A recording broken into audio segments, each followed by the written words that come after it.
স্বাগত।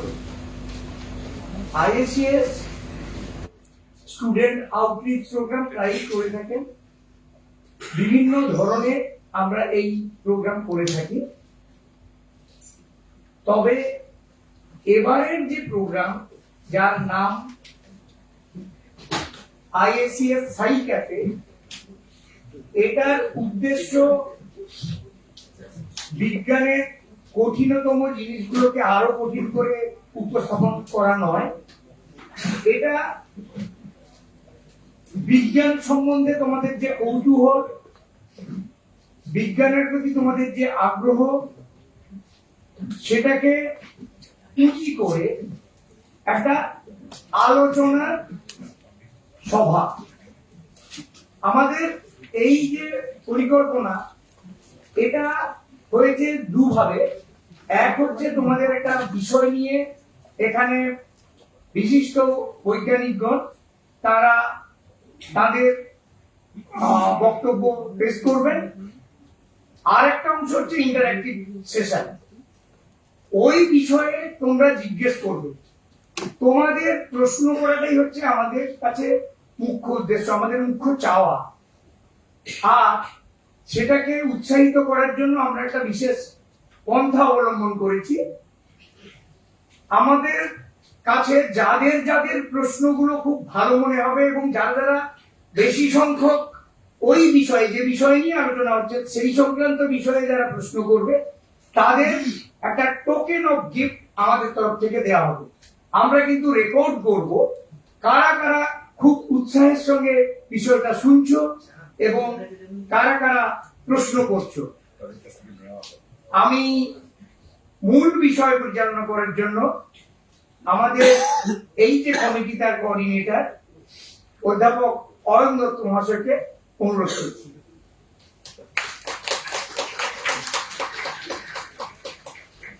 So first of all, let me start by thanking Kumar for this wonderful introduction to the event. So I will take only a minute, and when I say I will take only a minute, you can be assured that I will take at least 2 minutes. The whole thing started when our director, he said that he had a brain wave. He said that the IACS is the oldest research institute of this Asia, and then we also have a lot of outreach. Some of the schools have already come here, but then when we should have a very focused one and an informal kind of a venue. So then we thought that we'll first start with the first theme, which is why materials. Now, of course, the 2 speakers, and so my job is only to introduce the 2 speakers. So the 2 speakers will represent materials to you from 2 different viewpoints. Not necessarily like the South Pole or the North. They are connected. But ideally, we would like to actually connect the 2 important aspects of materials.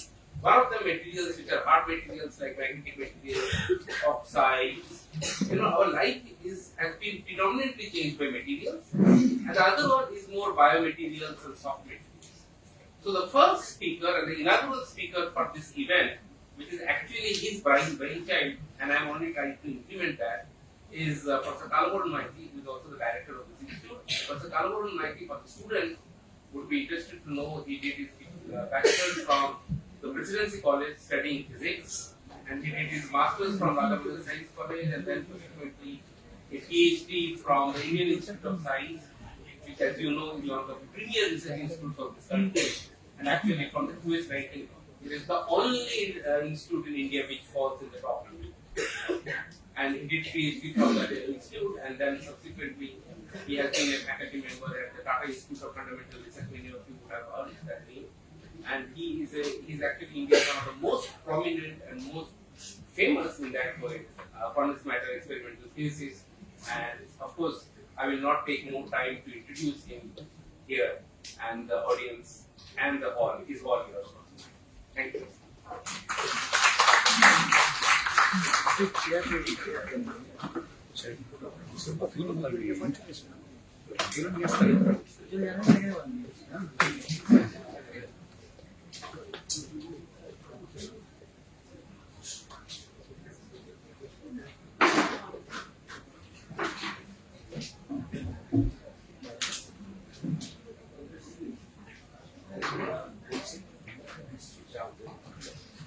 Good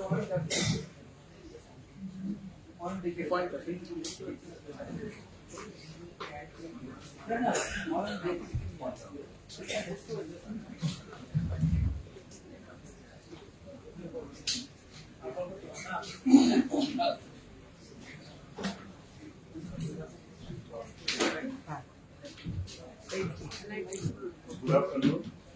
First of all, welcome to IACS, and I'm extremely happy that I really like to thank the organizers, particularly Warren and his team, for making this to happen.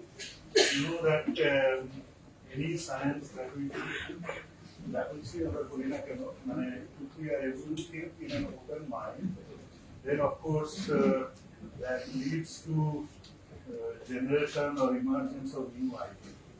Okay, so today, whatever I am going to speak is basically I have downloaded nothing of my work. Okay, so you please feel free to stop me anytime. So I have downloaded some videos and some information from the net, and I'll try to present. So basically, I want to put a disclaimer that I have not prepared anything of those things that I am presenting. But what I'll talk today is basically the way I took it. Okay, so that's basically the idea. So first of all, I like to start with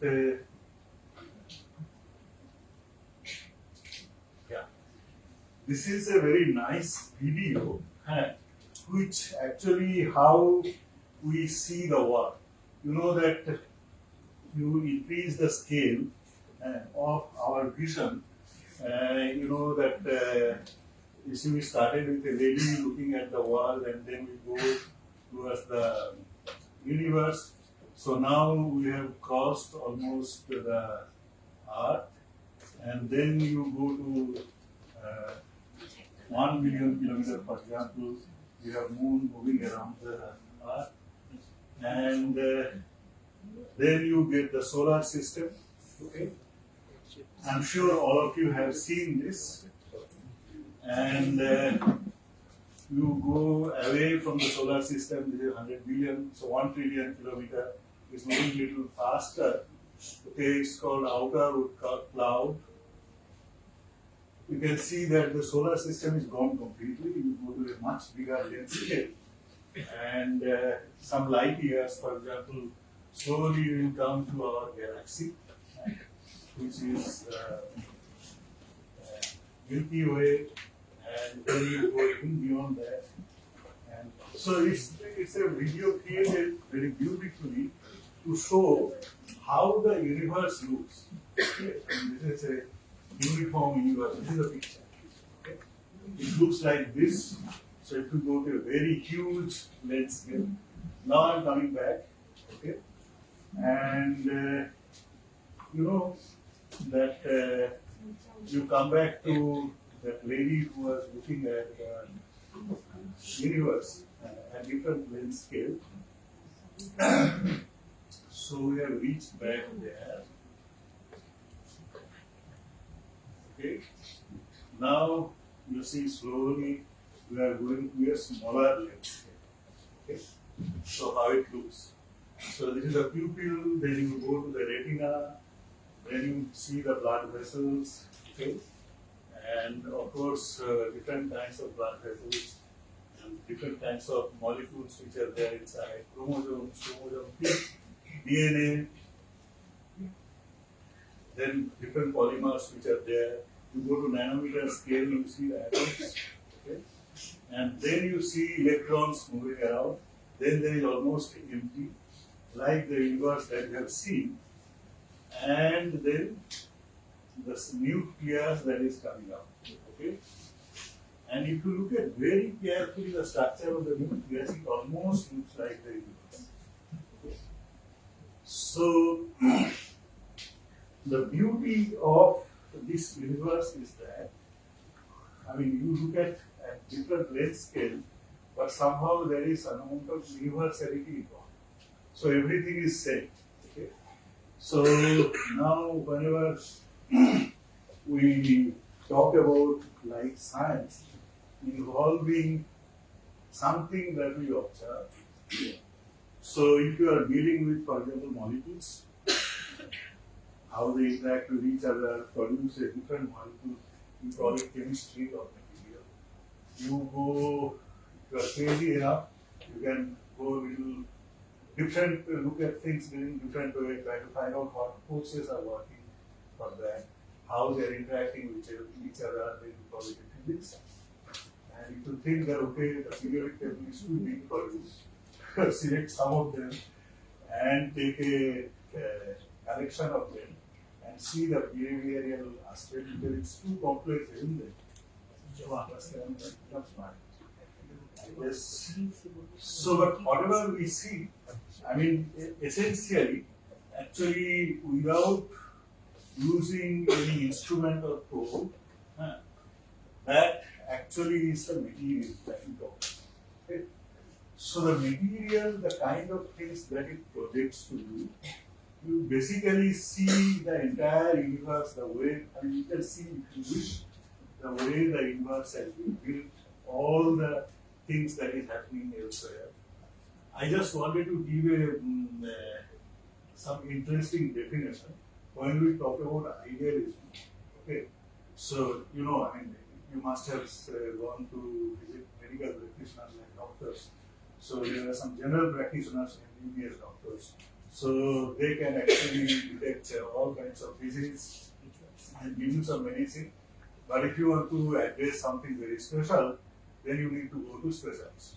Okay, so but the ideal definition of a specialist is that the person who knows everything about nothing.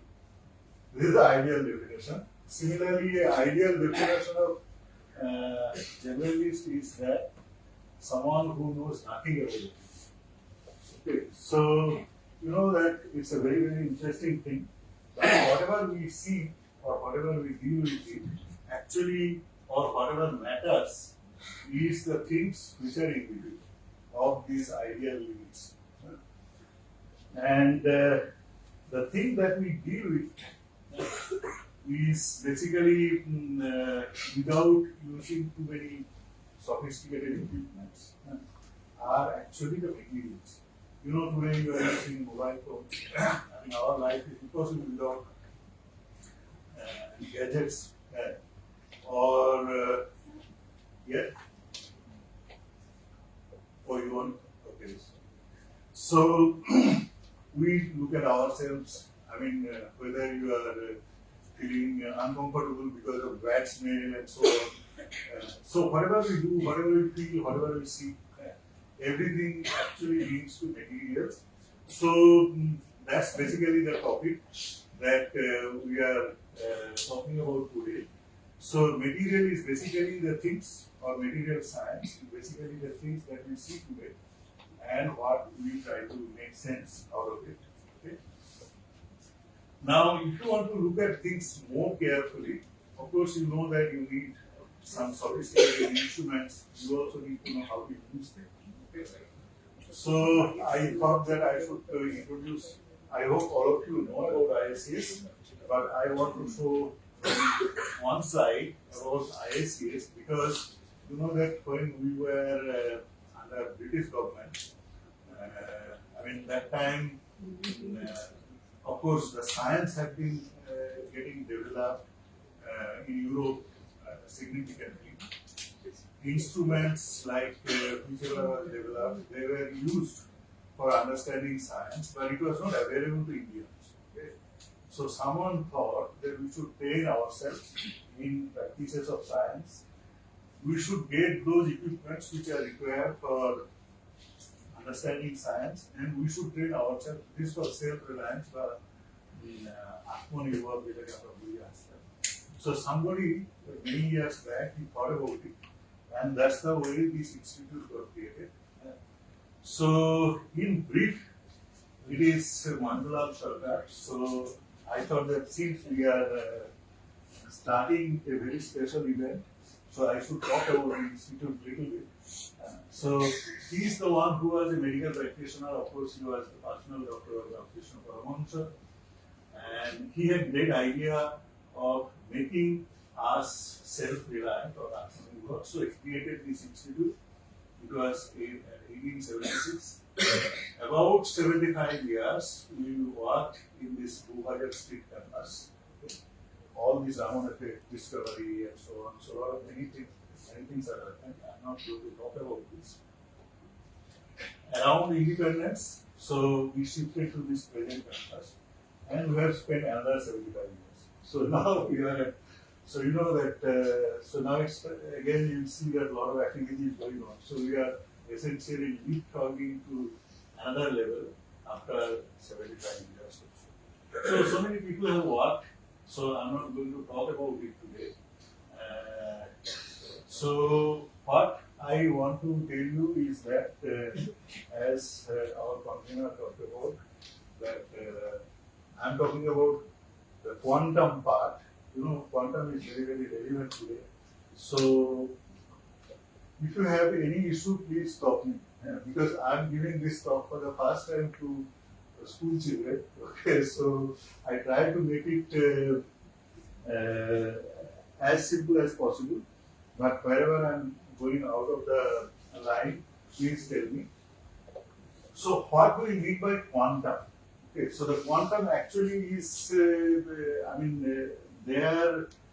in the name itself, something which is quantized. So, there is a huge history about it. For example, like the things that we are looking at, actually are they originally like that? That's basically the idea. So, for example, if you look at say 1800, for example, Thomas Young, so he did some experiment with light. So, if you have two light sources and you put a screen in front, you will see that there are some dark and bright fringes around them. And this sometimes, light is electromagnetic wave, isn't it?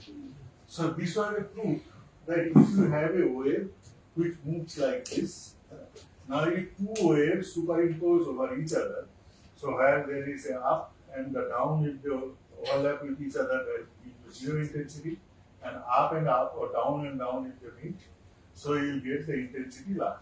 Okay, so that way you get bright and dark fringe. Now if you do experiment with light, you see that kind of behavior is observed. So that tells you that light is nothing but a wave, okay, electromagnetic wave. But that is not enough. There are some other experiments. I'm sure you have seen, say, solar cells, for example. Like you put light, electron comes out. But any light you put on a material, electron will not come out. Okay. So you need to have enough energy of the light that you are putting so that it can emit an electron. You know that any material, you have a nucleus and electron moves around it, and they have a binding energy. So to knock them out, you need to have sufficient energy so that they can come out. Okay, and that is not very easy to explain just by considering light as a simple wave. Because normally, if you have a wave, you have seen that in the sea there is a huge wave. So the strength of that wave sometimes depends on how big the wave amplitude is. But so if light was a simple wave, then by amplitude you can explain their behavior. But that cannot be done. Okay, so that way there are some other properties which is required. And not only that, so people started thinking about that light may be collection of particles, like so it has a particle nature also. And there are many things which happen. For example, black body radiation, like you have heard about black hole, I'm sure. So black body is a body which can radiate all kinds of radiation. Okay? But the interesting thing is that this radiation, it doesn't really depend on any other thing except the temperature. Okay? So which kind of light will come out at what intensity depends on the temperature of that one.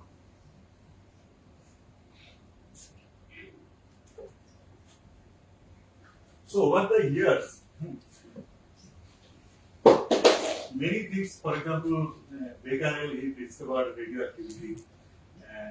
earlier we have talked about this Röntgen, for example, he discovered X-rays. Then Max Planck, he explained black body radiation. Einstein, he explained this photoelectric effect. Okay. Photoelectric effect means that the emission of electron from material due to light. Then there are other experiments. You know, what has happened is that, for example, Rutherford, he tried to find out what is there inside a material. So he used alpha particle and just tried to pass it through gold foil, and he saw that most of the alpha particle actually passes. It means that the gold foil is almost empty. Okay, so there is very little space where there is material. So he thought that, okay, if the material is essentially, even if you see a solid, but essentially it's an empty space where the positive charge is somehow concentrated at somewhere and some electrons which are moving around it. But the space is almost empty, as I showed in the video. Okay, so if you go really deep inside, you will see that there is a nucleus and electron moves around it. But the problem is that if an electron moves, electron is a negative charge, isn't it? So when it moves, an electric field also moves along with that, because any positive charge or negative charge, that gives you a field, isn't it?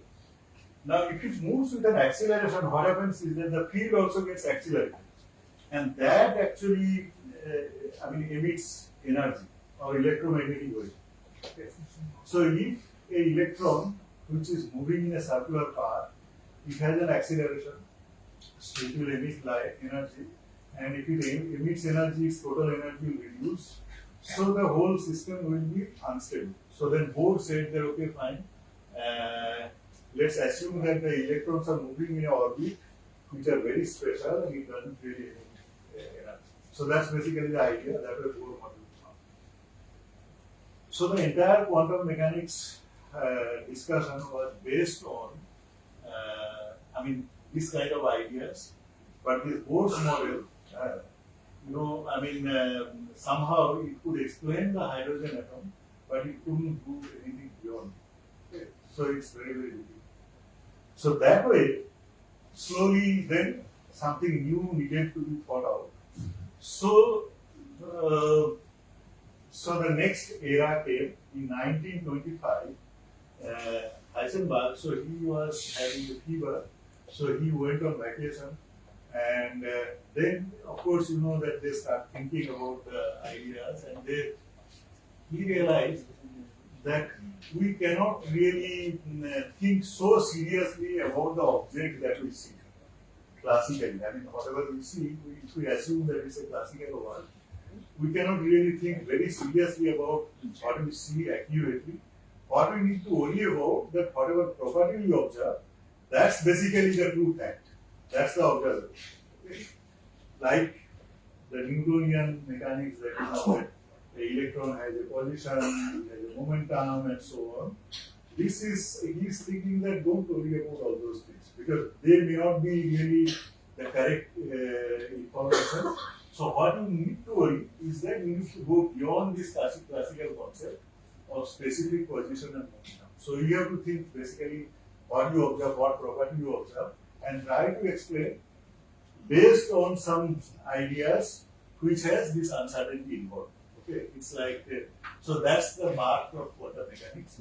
So that's the reason 2025 was considered as the 100 years of quantum mechanics. Okay. Okay. In parallel, there was another person called Schrödinger. So he said that this idea of motion electrons that you are talking about is your problem. You are not able to find out the position and momentum. I am not worried about it. So he derived the equation, which is called Schrödinger equation, by which he actually said that I can determine energy, momentum quite well. So there was a big problem between Schrödinger and Heisenberg. I'm not getting into too much details about it. So So Schrodinger said rather than thinking of electron as particle moving in orbit, he proposed that they could be thought of as waves with a continuous distribution of electric charge in three-dimensional space. It's so you find out the probability of finding an electron at some location, whatever is the probability. But then Heisenberg was not very happy because he thinks that this uncertainty in position and momentum has to be considered. So there was a fight between them, and this problem has been sorted out by Dirac. Okay, so because he said that all these two descriptions that you are giving, one by Heisenberg, another by Schrodinger, they can be actually derived from one to the other. So there are this correspondence. So this is basically the story of quantum mechanics. Okay. So around 1925, the real, the mechanics that we talk about today was conceived, and people have been practicing. So now, whatever I have shown in the video, like about the universe, or the gravity and electromagnetic wave, light, and everything, atoms, material that we are talking about. So somehow in everything in this classical world, there is some kind of a quantum concept involved, but people thought that if you are able to write this Schrodinger equation and solve it, then all the problems are solved.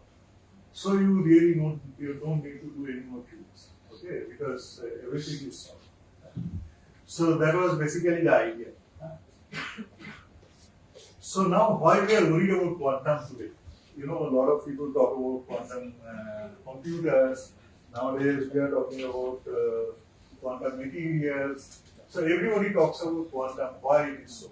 Because it's almost understood. You have the Schrodinger equation, solve it out, and everything is done.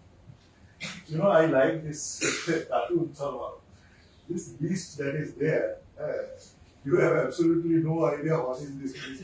As long as you have quantum in your mind, you don't know.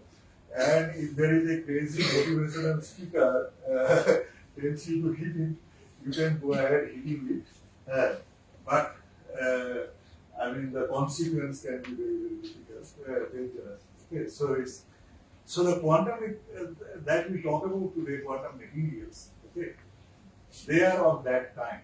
Like so far, whatever I have talked, and the things that people worry about today, they are very, very different. So these well-defined descriptions that people think, you have to think beyond it.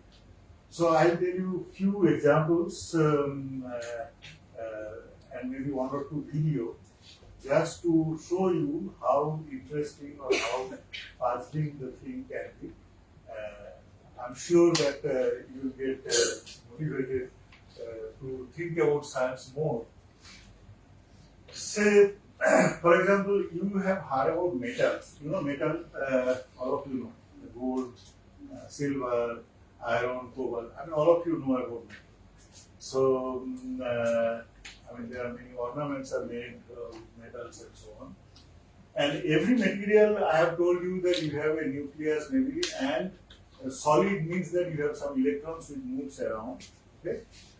Now I am doing an experiment. Say take a material and I connect with a battery, plus and minus. So these round things are electrons.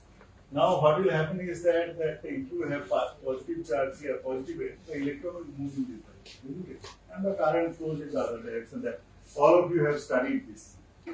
Now when a physicist talk about metal, okay, so they talk, the definition is slightly different than what may appear.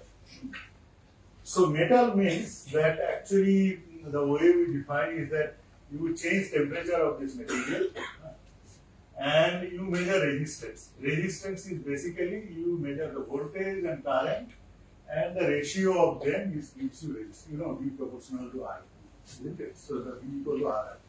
So you can just measure R from that, and you plot as a function of temperature, and if you see that if you increase temperature, it goes up, then you call it a metal. That's the way it is defined.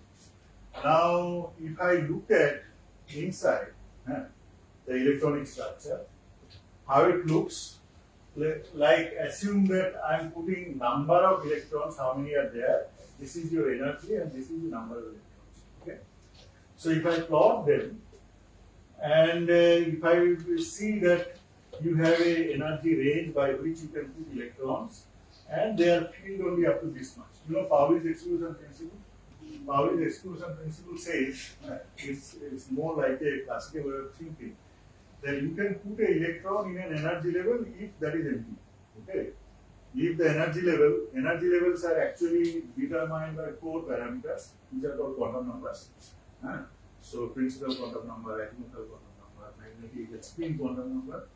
So each level or each location in the space, if it is defined by these 4 quantum numbers, now you can start filling up from the lower energy and you go to the highest energy, that's called the parameter. Okay. Now if you have a material which has energy like this, that is called matter. What does it mean? So you have a solid, these are atoms. So if you have an electron at each side, you transfer an electron from here to here. Now if the electrons are arranged in this way, so to transfer an electron from here to here, you don't need energy. Okay? Because here you have an energy level available, which is empty. Okay? So that's called matter. I mean, from the physicist point of view. Now if you increase temperature, of course, these atoms will move. Will vibrate and so on, there will be scattering and the resistance will increase. But if you have a situation like this, not this. So you have a completely filled energy level and completely empty energy level. Now you see, if you want to transfer electron from here to here, you have an energy level available at a higher energy. Okay. So it's not available there close by. So you have to excite them, okay, to put in there. Otherwise, you just cannot put it. Okay, so if you have a material which has energy level like this, in molecules you call it homolumo and so on. So then you call it an insulator. Okay. Now if you increase temperature, what will happen? Thermal energy will help this electron to move more, so the resistance will go down. You see? So that means a metal is something where resistance go up, and insulator is something where resistance go down. Okay. Now all these that I have talked about so far, this you can actually understand from typical quantum mechanics that we study. So I am not really talking them as quantum materials. Okay. Now the game happens. Okay, let's make it fun. Don't worry about what is there. Okay, I mean, for example, if you think of this water bottle, I'll explain everything. So just don't worry too much about it. So if you think of water bottle, now you know that the water at the middle part of the bottle and at the top, they are all same. If you drink, somehow you will manage to take the water from the middle and drink whatever taste you get. If you take it from the top, it will look same. Isn't it? The property of material usually supposed to be same everywhere, whatever you see. Okay. But actually, if you look at more carefully, it may not be the correct thing. So you think of a material. I'm giving you an example, in a simple way, that this is, for example, a cube. The inside part, it's actually a ceramic, like a wood or something, or any ceramic thing. Now the inside, you have the electronic structure, like you have this valence band, conduction band, they are separated by energy. Now you can have electrons on the surface, they actually don't follow this behavior. Now I am talking about one term, something called time reversal symmetry. Don't worry about too much about it. So time reversal symmetry means that you are thinking of the future and you are thinking of the past. Now if both these gives you similar kind of picture, like if you move a movie, I mean you have heard about Charlie Chaplin movies. Have you seen Charlie Chaplin? So Charlie Chaplin, when he used to shoot movies, you know that somebody is hitting like X and he just goes away unharmed. Okay. Now, if you do this shooting in the forward direction, I'm sure he would have died long time. Okay. So what they do is that they shoot this movie in the reverse order. I mean, they shoot in such a way that in the reverse direction it is shoot out, and then they show it in a forward moving way. It's like that. So time reversal symmetry is more like running a movie in the reverse direction. So now symmetry means that whatever you do in the forward direction, the reverse direction also will look same. You know, time, if I assume t, okay, t is time. Now if you make time minus t, what will happen? So dx dt is velocity, okay?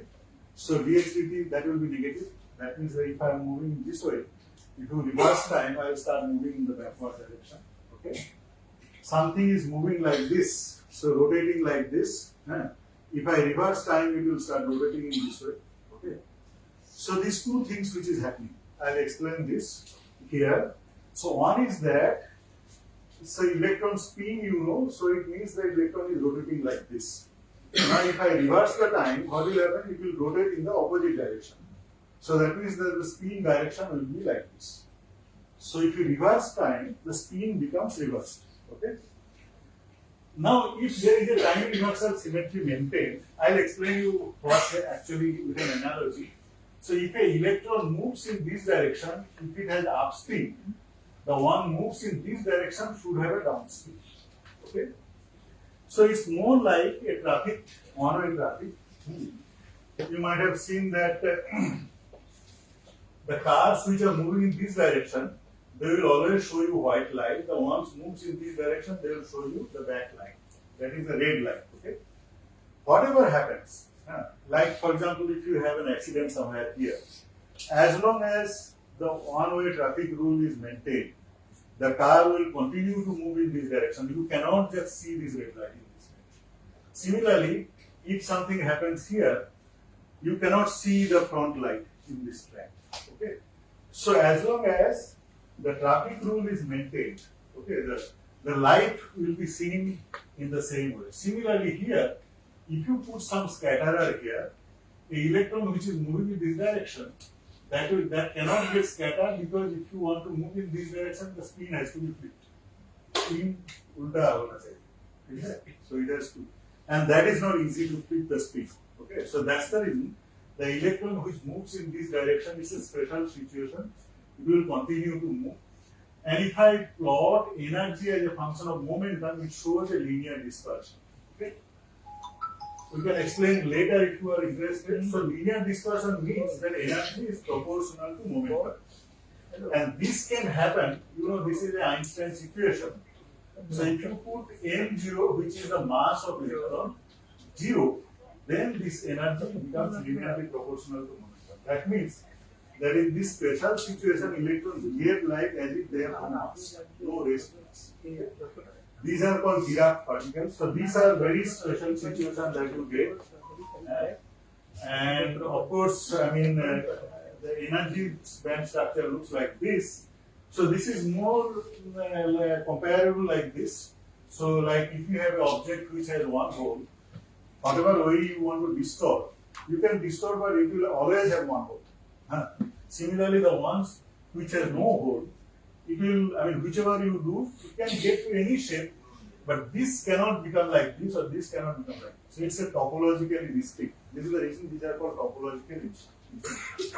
So inside it's metal, inside is insulator, on surface they are metal, but the electrons, they are so protected that you just can't do anything to change their property. So that's basically, so these are called quantum materials, which you cannot really explain by using typical quantum description.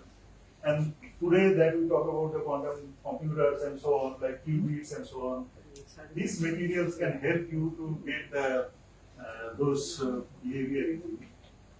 Okay. Now I'll show you another video. This is my most favorite one. I show most often. Okay. So you must have seen in the net. So this is a magnet. Okay.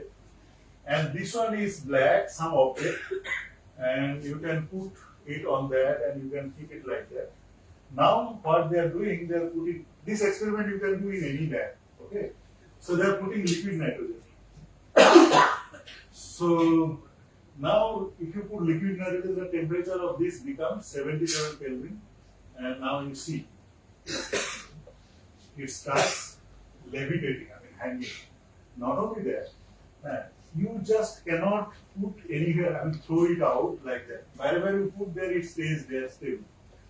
Now, two magnets, when they repel each other, or two charges when they repel each other, they are an unstable kind of a situation. They can go anywhere, isn't it?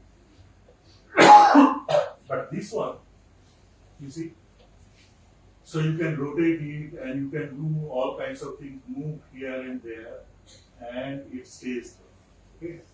So this is the beauty of superconductor. Okay, so it was,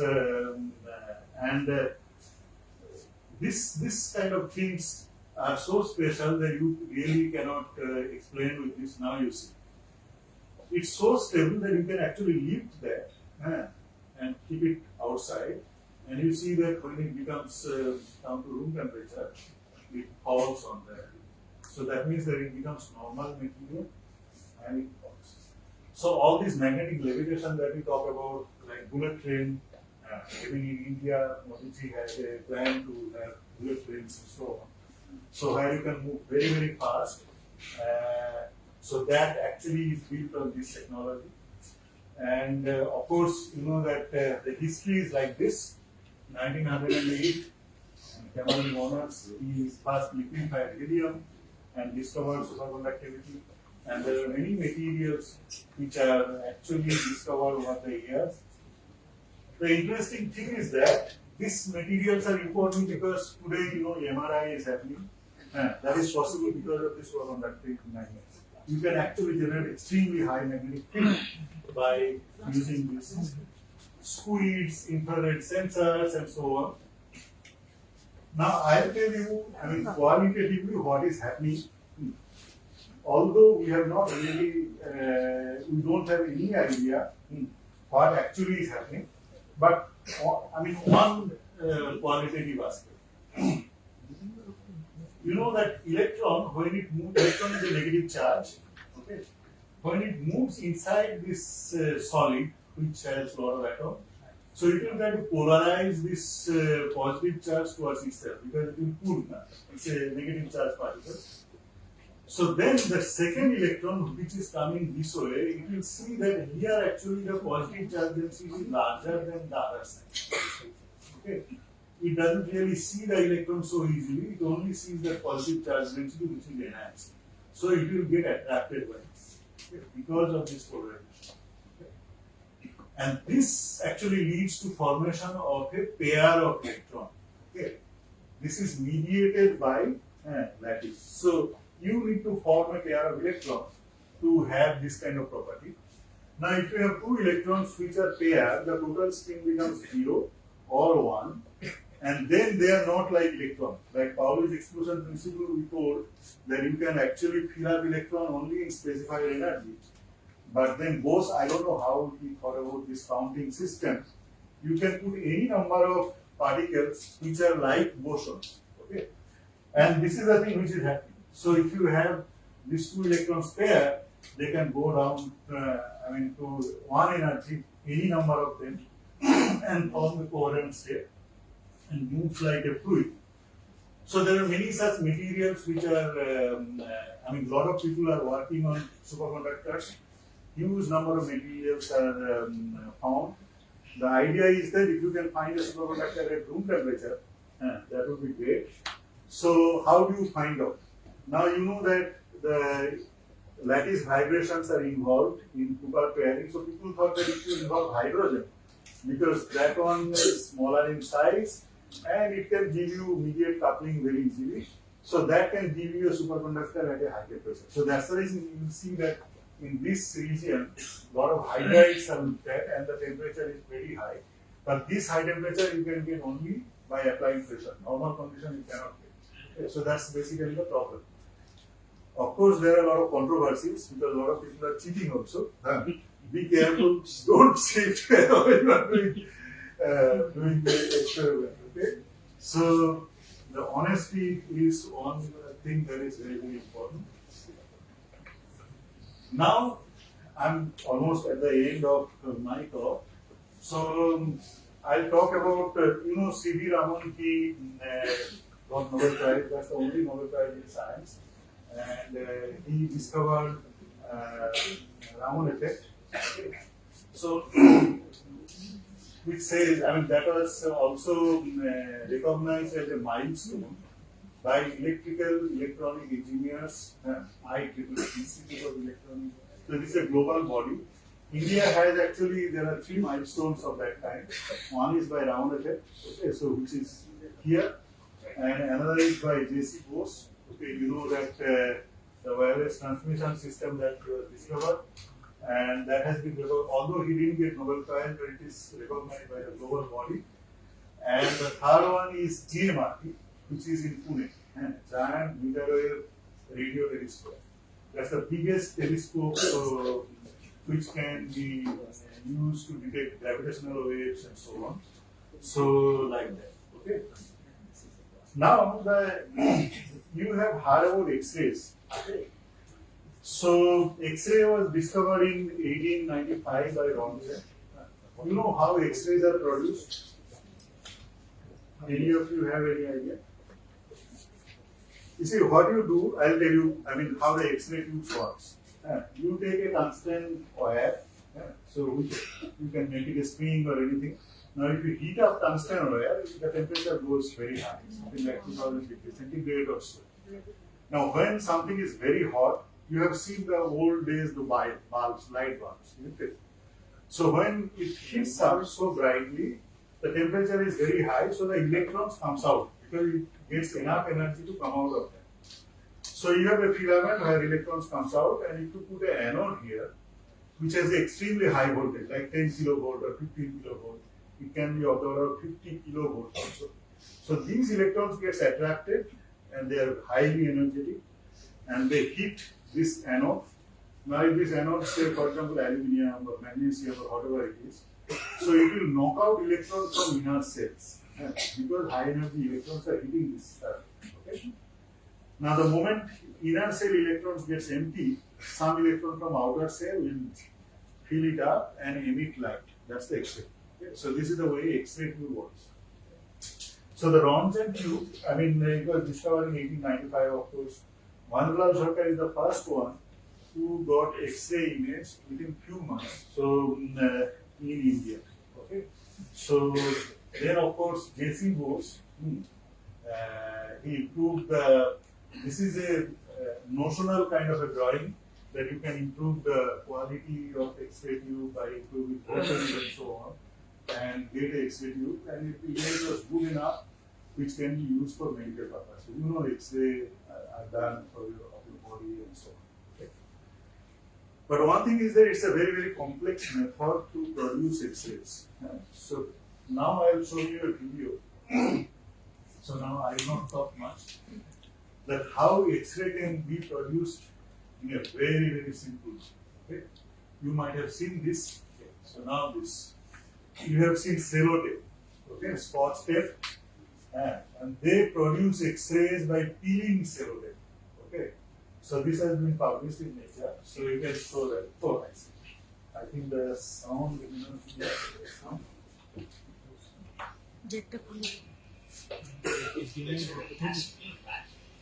Because if it's not, then you would have gas particles around it that will make the surfaces charged and therefore can separate to a point where the potential is large enough to generate X-rays. We're going to about the pressure that 1,000 of a millimeter of mercury can have in the force of gravity.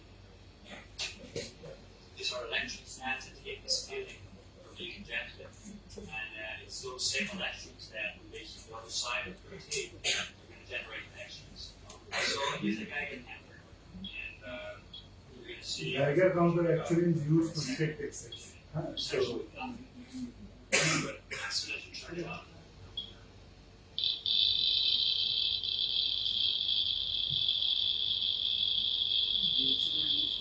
You're seeing it go off.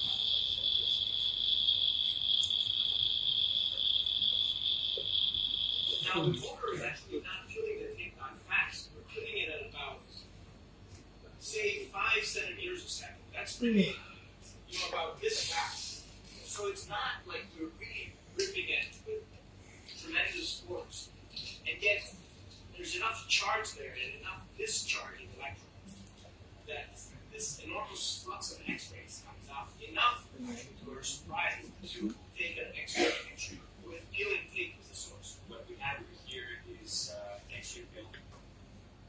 And if you're seeing with this same setup, you can put your finger and then put the X-ray film on top. And then maybe take another one and do it on this section of the finger, and then another one in this section of the finger. And then when we develop the film, you can actually see an image of the finger. This is the same X-ray film that is used by dentists. Now there you're connected to an enormous X-ray machine. In fact, the dentist usually leaves the room in the environment. And here we have a remarkably simple alternative to that, which is capable of developing the same film. And we've looked at it through a microscope. And it's really a messy, there are all these filaments, it's a very complicated process that's moving and unsticks. And I find it amazing that you've got this complex tangle of strengths in the context of peeling tape, which is about 100 microns in this picture. Then out of this complex motion, you get a collective blast of 100,000 X-ray photons in nearly 10 Einstein abilities. I don't understand how such a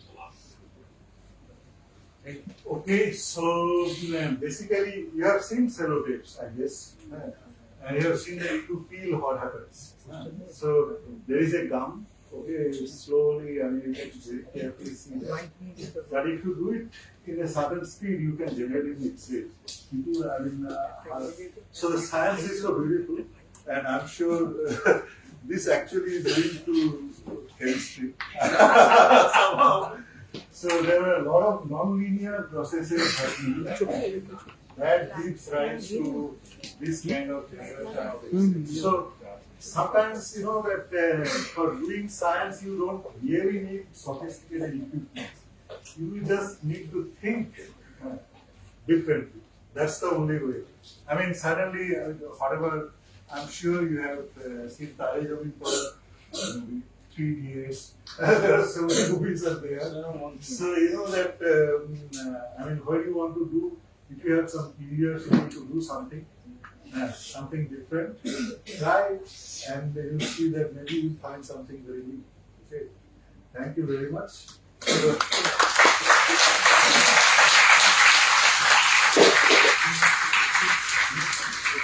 Yeah. Any question on any side? If I'm not able to tell you the answer, it's not necessary that it has to be on this topic. If you have anything else, you can ask. So we have many colleagues and also help you to understand. So please ask questions. We have a bonus for asking good questions. Questions?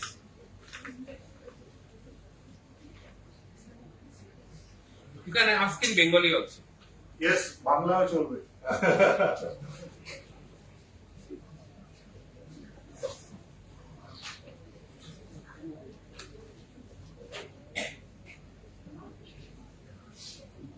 Yes.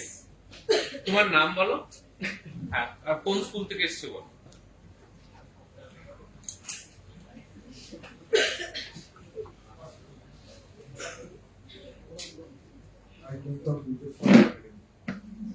হ্যাঁ, প্রশ্নটা করো।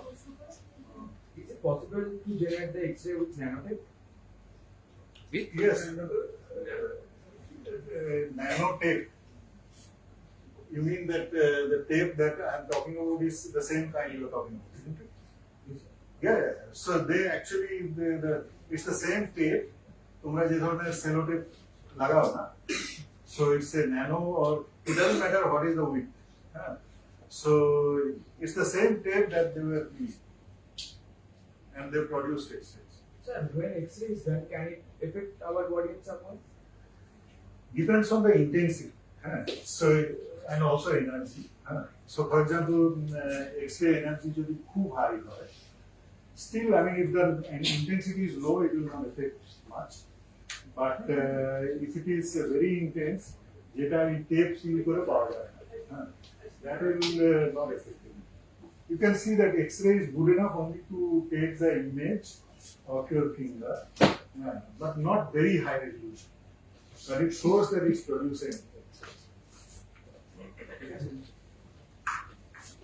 Any other questions? Yes.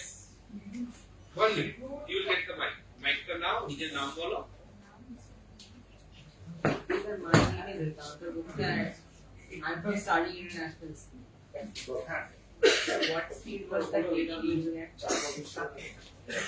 That he was talking about, I think, some few millimeter per second. I think 5 to 10 millimeter per second. It was not very fast. Would it take Huh? no, sir. It was দেখালো না ওখানে ওই যে হাতে কি করে দেখাচ্ছিল. It was not very fast. Speed is not so much important here, but of course if you do it fast, it will probably produce larger. Sir, can it also generate radiation, meaning ionizing radiation? Yes, because radiation means which radiation? Ionizing radiation. Whatever it was, it's a radiation that is light. Are you talking about electrons or something like that? Yes. You see, I mean, you can use that light to have other radiations because high energy light can, of course, emit electrons.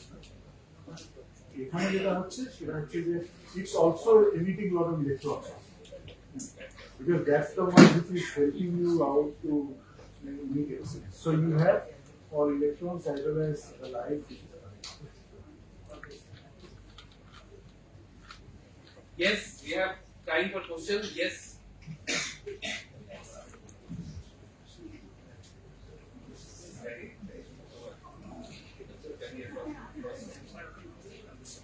I'm Devakshar from Studying International, and I showed us a video of a magnet which is sort of levitating over one.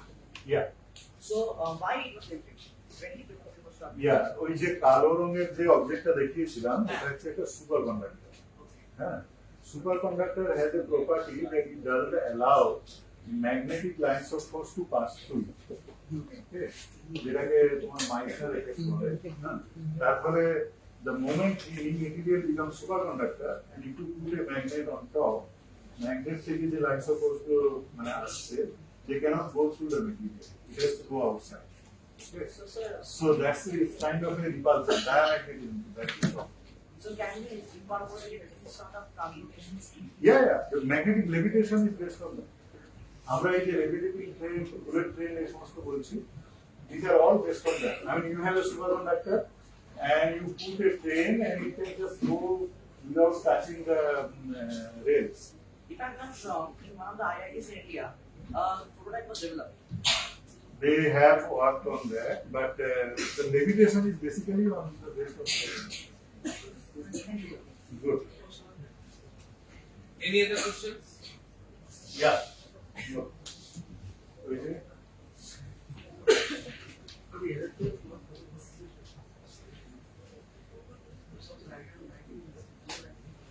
Sir, the universe is bigger or the quantum world is bigger? Sorry? The universe is bigger or the quantum world is more bigger? What is your view? I think the quantum world is bigger. Okay, quantum world basically is kind of an idea or concept which helps to understand the universe. Okay, so they are not disjoint together. Universe is something that you see around. So, and you try to explain them by using quantum mechanics or quantum kind of concepts. Maybe the last question for this session. Last question. I mean, last question for this speaker.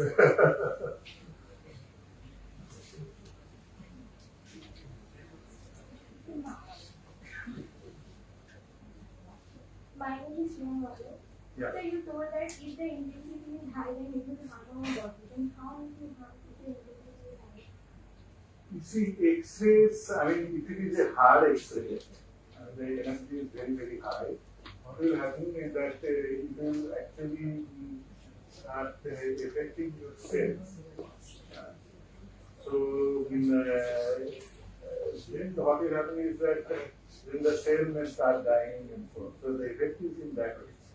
You know, if X-ray high in the sense that the energy is very high, it will start emitting electrons from the core of the material. And then what will happen is that the moment you emit electrons from the core, outside electrons will start jumping back. And so there will be a lot of processes happening that may lead to death of the cell. So that way it may harm. But usually the effect is not so high. The effect is not so much that it can do it. It's like that you have a hot pan. So if you keep your hand touched for a longer duration, you can get a bath.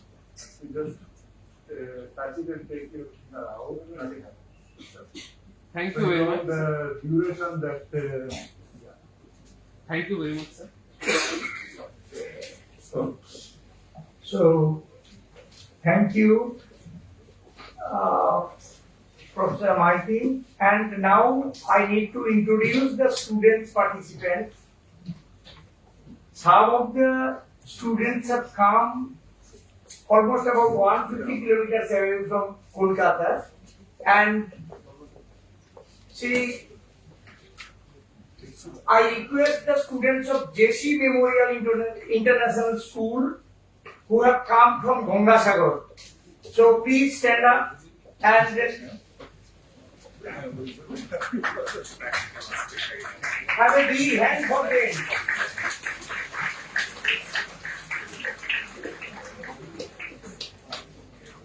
So thank you for coming here and oh. Then after this, all the student participants with different schools will have different pics or photographs with our director and honorable speaker, Professor P.K. Das. We will arrange for that. But now I request you to please sit down, and then Future Scholar Academy. Future Scholar Academy. They are from Bajuria, North Chobbish Pargona. Have a big hand for them.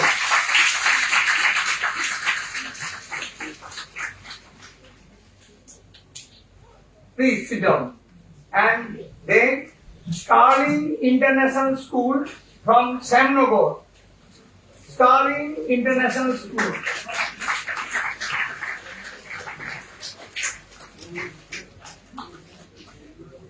And finally, our neighbor, that is Jadavpur Vidyapith. Please.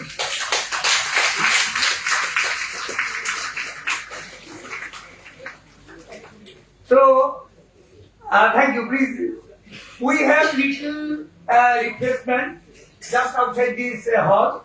Please have your coffee. The program named as Scicaffe, so we must have coffee. Please take the coffee and just return after 10 minutes. Thank you. Thank you. I was looking for the coffee, the size coffee.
প্ল্যানে রাখতে হবে।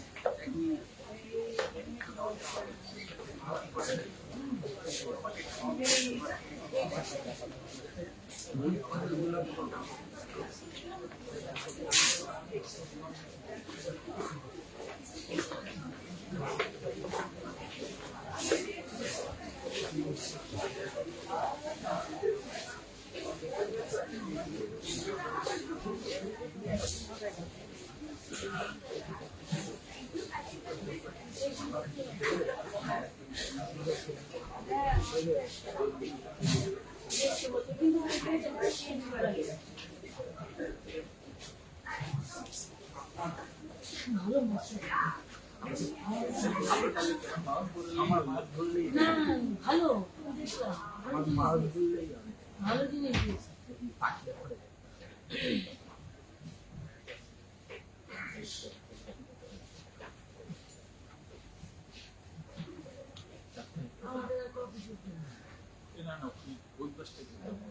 আচ্ছা আমি এনে দেবো, দুটো নিয়ে আসি যদি চাও।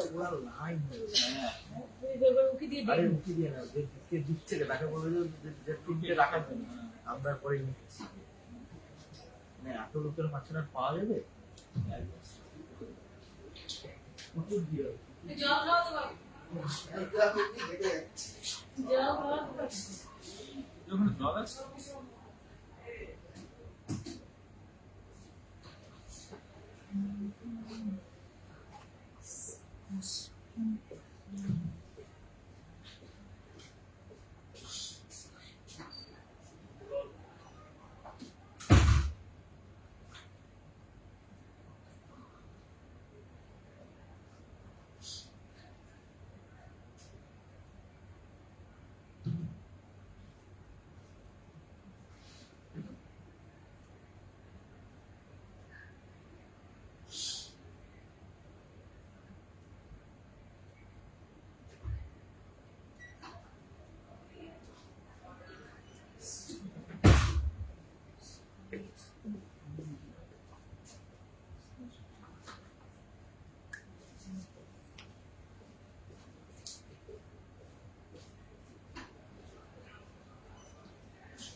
ওটা স্যারের ল্যাপটপ। স্যার ল্যাপটপে নেট কানেক্ট করা আছে নাকি? হ্যাঁ ওকে ঠিক আছে স্যার। আর এগুলো আমি পারমিশন ছাড়া দিতে পারি হ্যাঁ না। স্যার স্যারের কাছ থেকে আপনি নিন। হ্যাঁ ওকে।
আমি দিচ্ছি।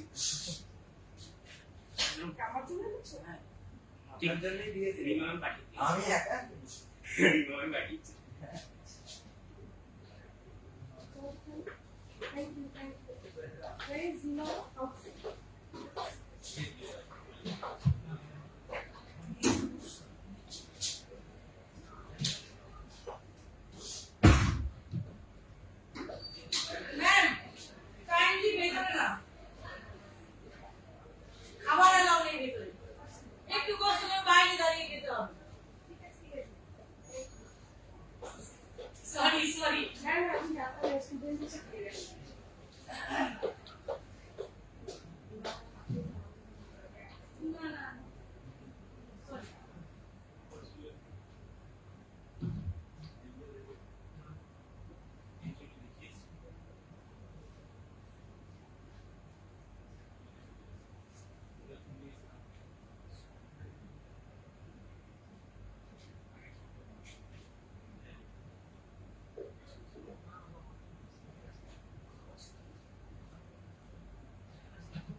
couldn't take it precisely.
বলছি সিভিল এবং মালয়েশিয়ানে কাউকে তুমি তাড়াতাড়ি পাঠান আবার কথা হয়ে যাচ্ছে সব রয়েছে আরে জল পড়ে কাদা কাদা হয়ে যাচ্ছে বাচ্চারা জল খাচ্ছে বালতি দেয়নি তো ওরা আমি বালতি কোথা থেকে নিতে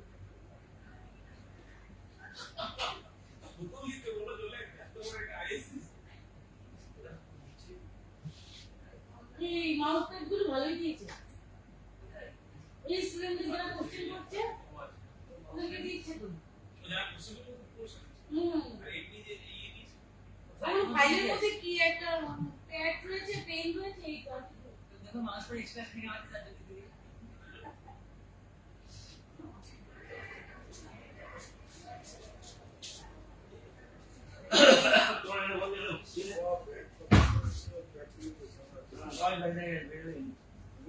কি নাম তোমার কোন স্কুল হ্যাঁ আমার মোবাইলে নেই স্যারটা আমরা করে দিচ্ছি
We are about to start our second session. I have to provide a disclaimer here that the speaker, who are renowned scientists, teaches the student after their completion of MSc degree. See, our speaker generally teaches the student of PhD degree. It is very difficult to them. You can understand this, that you are a student of class 8, 9, 10, 11 or so. So it is really very difficult for them to bring the event or bring the idea to your level. But they are quite capable enough. It's needless to mention all these things that they are trying. And second session starts, and I once more request Professor Royan Dotto to begin the session. Thank you. So it's again my present duty to introduce the next speaker. And as they say, the next speaker is the showstopper. So as the showstopper for this is Prasanta Das. And Professor P.K. Das, as you know, he is from Jadavpur University. He did his bachelor's from Jadavpur University, bachelor's and master's. And he did PhD from the Indian Institute of Chemical Technology, Hyderabad. And subsequently he went to the Maiti for his postdoctoral research. And then he has been a faculty member here. And he works in the interface of chemistry, biology, and surfaces, and at the spectroscopic dimensions. And of course, the audience as well as the hall is all yours, Professor Das. Yeah. Thank you. Okay. Thank you all. And thank you all. And he started with this phrase, the showstopper, and that made sense.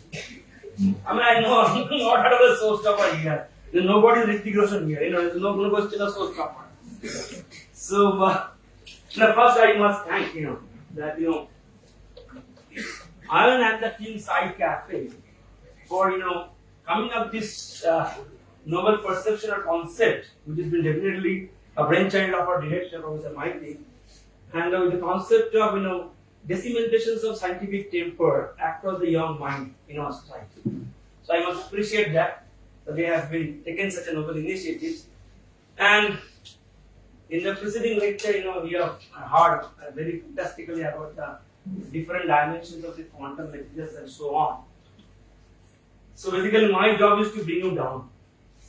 You have been to the either beyond universe or something very deep of universe. I want to keep you in the level.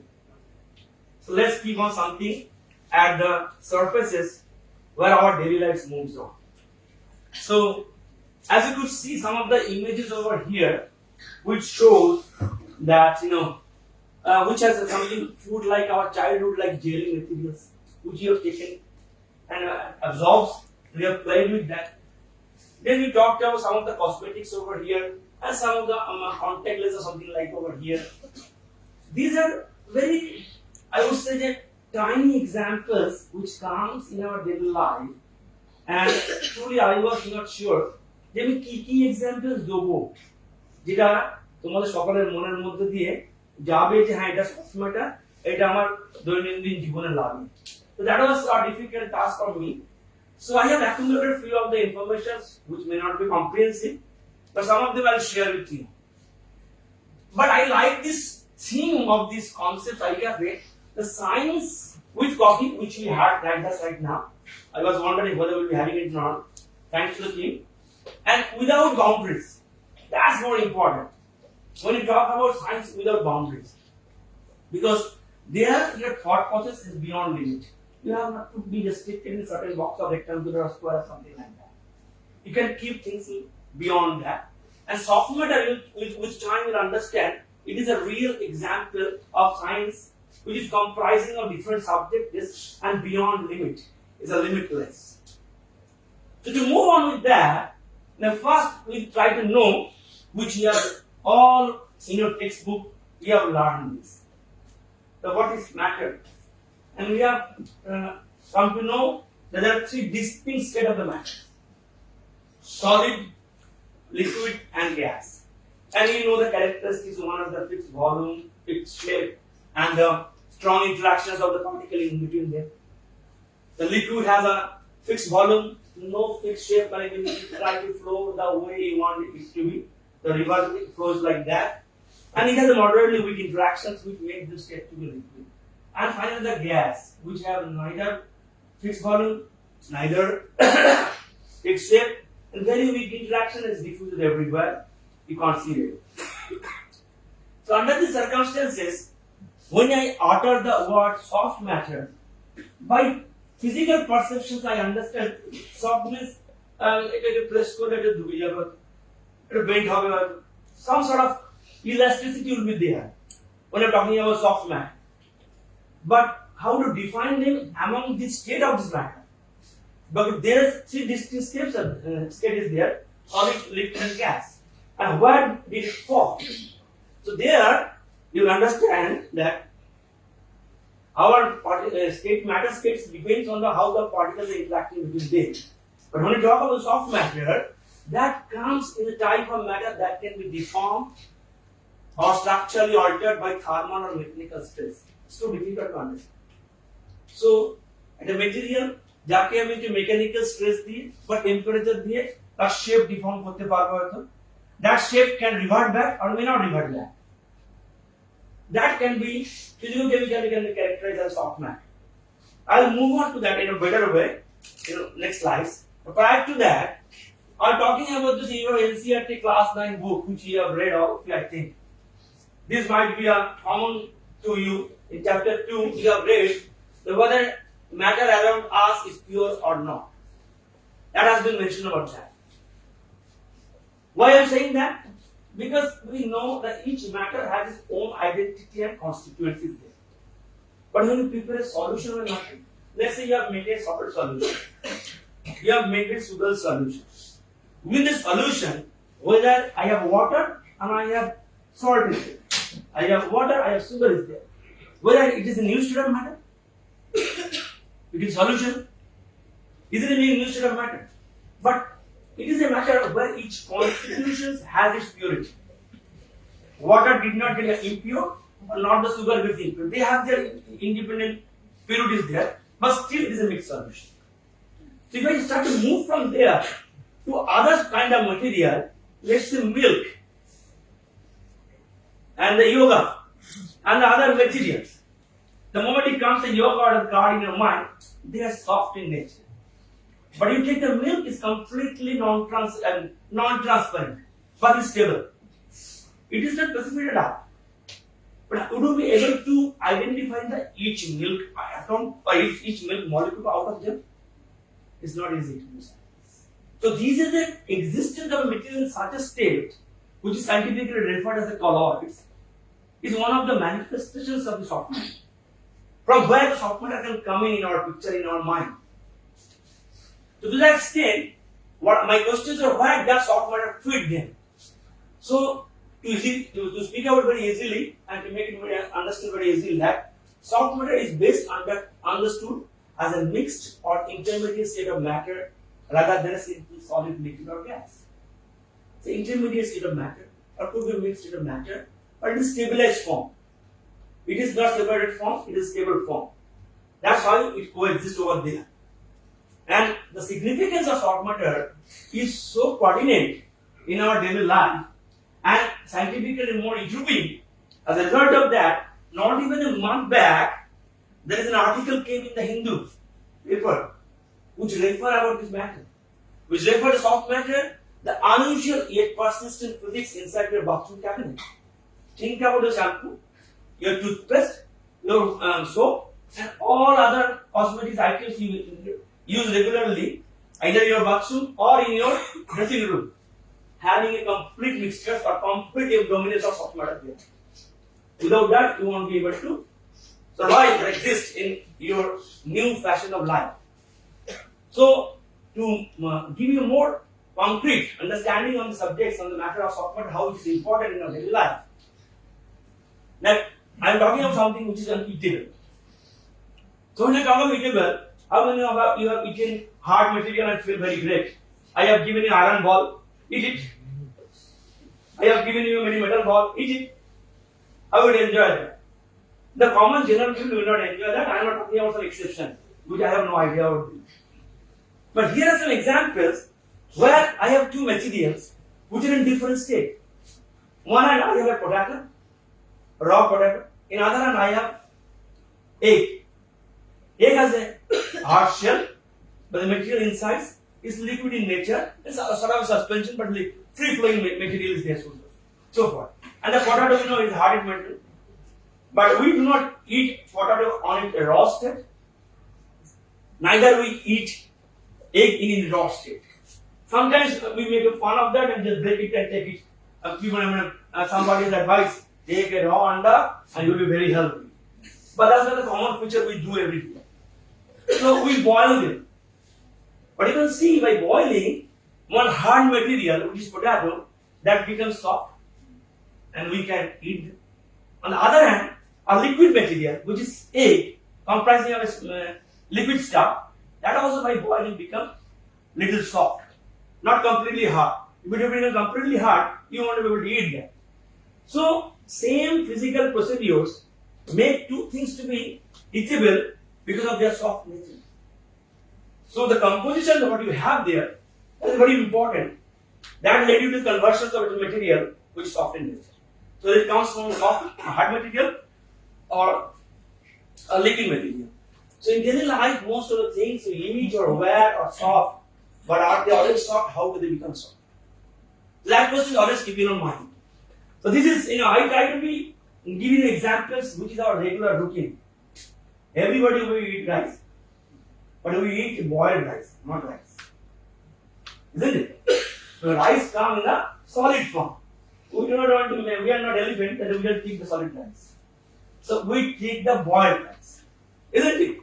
So boiled, if it's the hard rice you look at, you cannot see from there, will you trust my word? It's 75 grams. When you boil it with the water, it becomes to 213 grams. So almost 150 gram enhancement in the weight. That's all because of the hydration. All the water gets into inside the rice. So what is science behind that? That make it soft? This is that. On boiling the starch molecule which named to be amylose or aminopectin that absorb the water, hydrated, swallowed and then became soft, that comes to be eatable and which has been shown in a cartoon manner over here is what granules absorb water, it breaks and then thickens liquid. Thickens liquid means that's called thickened liquid. We will drain them out and we take the only soft rice. Again, you can understand even in our daily routine and daily things how soft mud has a very important role. Same thing which comes in the form of a French fries. You go to the Mac, you go to the Burger King or everywhere or KFC in particularly, you would like to have your French fingers dipped in the sauce and have it very nicely. And how it becomes soft? The same thing is potato upon boiling. It's the cell of the potato, it's the plant cell, it gets broken. And the inside starch again get hydrated and then becomes soft and that comes to be eatable in the form and that's why it's called that potato becomes soft and mushy. And that's why in any chances if you go to a continental restaurant, they don't serve you the aloo sheddo, they serve you the mashed potato. Isn't it? That's how they have been named like that. So that's how your potato became soft over here. So you can understand your eatable and as the examples I have given you in the beginning, that there are your cosmetic items having a fully comprised of the soft matter. So even what you wear, let's say, আমাকে যদি বলা হতো যে বেশ stable শক্তপোক্ত জিনিস আপনাকে দেওয়া হচ্ছে, আপনি এটা পরিধান করুন, একটা লোহার জামা দেওয়া হয়েছে, বুঝলেন, যুদ্ধ করতে হবে, বুঝলেন, and that has been given you to wear every day. And you are coming in the IACS, we are wearing a metal frame, a shirt and pant, and I just can't move and stick to that. But that's where the science comes over here, which comes from this common concept of this cotton. This cotton, if you go inside of the content of this cotton, it is naturally fine and hollow cellulose fiber. And this hollow cellulose fiber has a flexibility in its elastic property. As a result of that, materials can be squeezed in, that can be bended, that can be folded.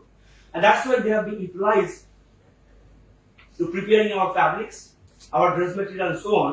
And you know, ছোটবেলা থেকে আমরা পড়েছি কটনের জামা কাপড় পরে, পলিয়েস্টারের পরে না, ওটাও সফট হয় বাট গার্ডের কুরকুর করে। So go by the cotton one, that makes it the real soft material. So from here you can understand আমরা কি খাই, আমরা কি পড়ি, আমরা কি গায়ে মাখি, সবকিছুর মধ্যে একটা softness আছে আর কি। And that has been exemplified over here with the very small examples in our daily life. As I'm talking about this toothpaste or the milk or the cosmetics, or even the LCD leaking screen display. Here we have in each and every instances the soft material which are being defined in chemistry or physics or something material sciences behind there. So like the colloidal suspension of this shows non-Newtonian behavior. That means our material আছে, so upon which is little viscous in nature. So by upon pushing the stress, that can have a sudden mobility. So that will move upon stress and it stays on the brass. But when you display pressure on that, it comes out from the tube. তার মানে কি pressure দিলে ওর মধ্যে একটু fluidity আসে. The moment I took out the pressures, then it is resting on the soft matter state or stable state. So this kind of material which is responsible to the physical stresses, but can restore back its shape once again back. That is the ideal example of soft matter. Similarly, when you look over this column, milk, this particle-like cashew muscles held by the weak forces response to thermal energy. In weak forces, I'll discuss about that in later slides. What are the weak forces that held together these soft materials so that they can coexist in the colloidal form? Similarly, this liquid crystal display screen are classic examples of soft matter having molecular order like solids. You যদি ভালো liquid LCD screen দেখো, তুমি হাত দিয়ে push করে দেখবে এটা ঢুকে গেল, আর ছেড়ে দিলাম আবার সমান সমান হবে না, ফ্ল্যাট হয়ে যায়. So this has a flexibility on the screen.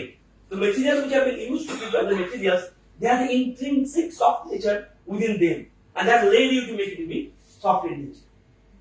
Similarly, for the cosmetics, we have materials which is comprises of a sort of a colloidals and aggregates, and that led to the formation of this structure, which is named to be neosomes, with something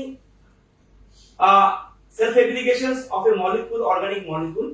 যারা ওয়াটারের সম্পূর্ণরূপে soluble নয় আবার insoluble নয়, এটা একটা molecule যাদেরকে amplifier বলে, I discuss it later. That kind of molecule form just in this kind of neosome structures, and that can lead to the formation of different kind of cosmetics.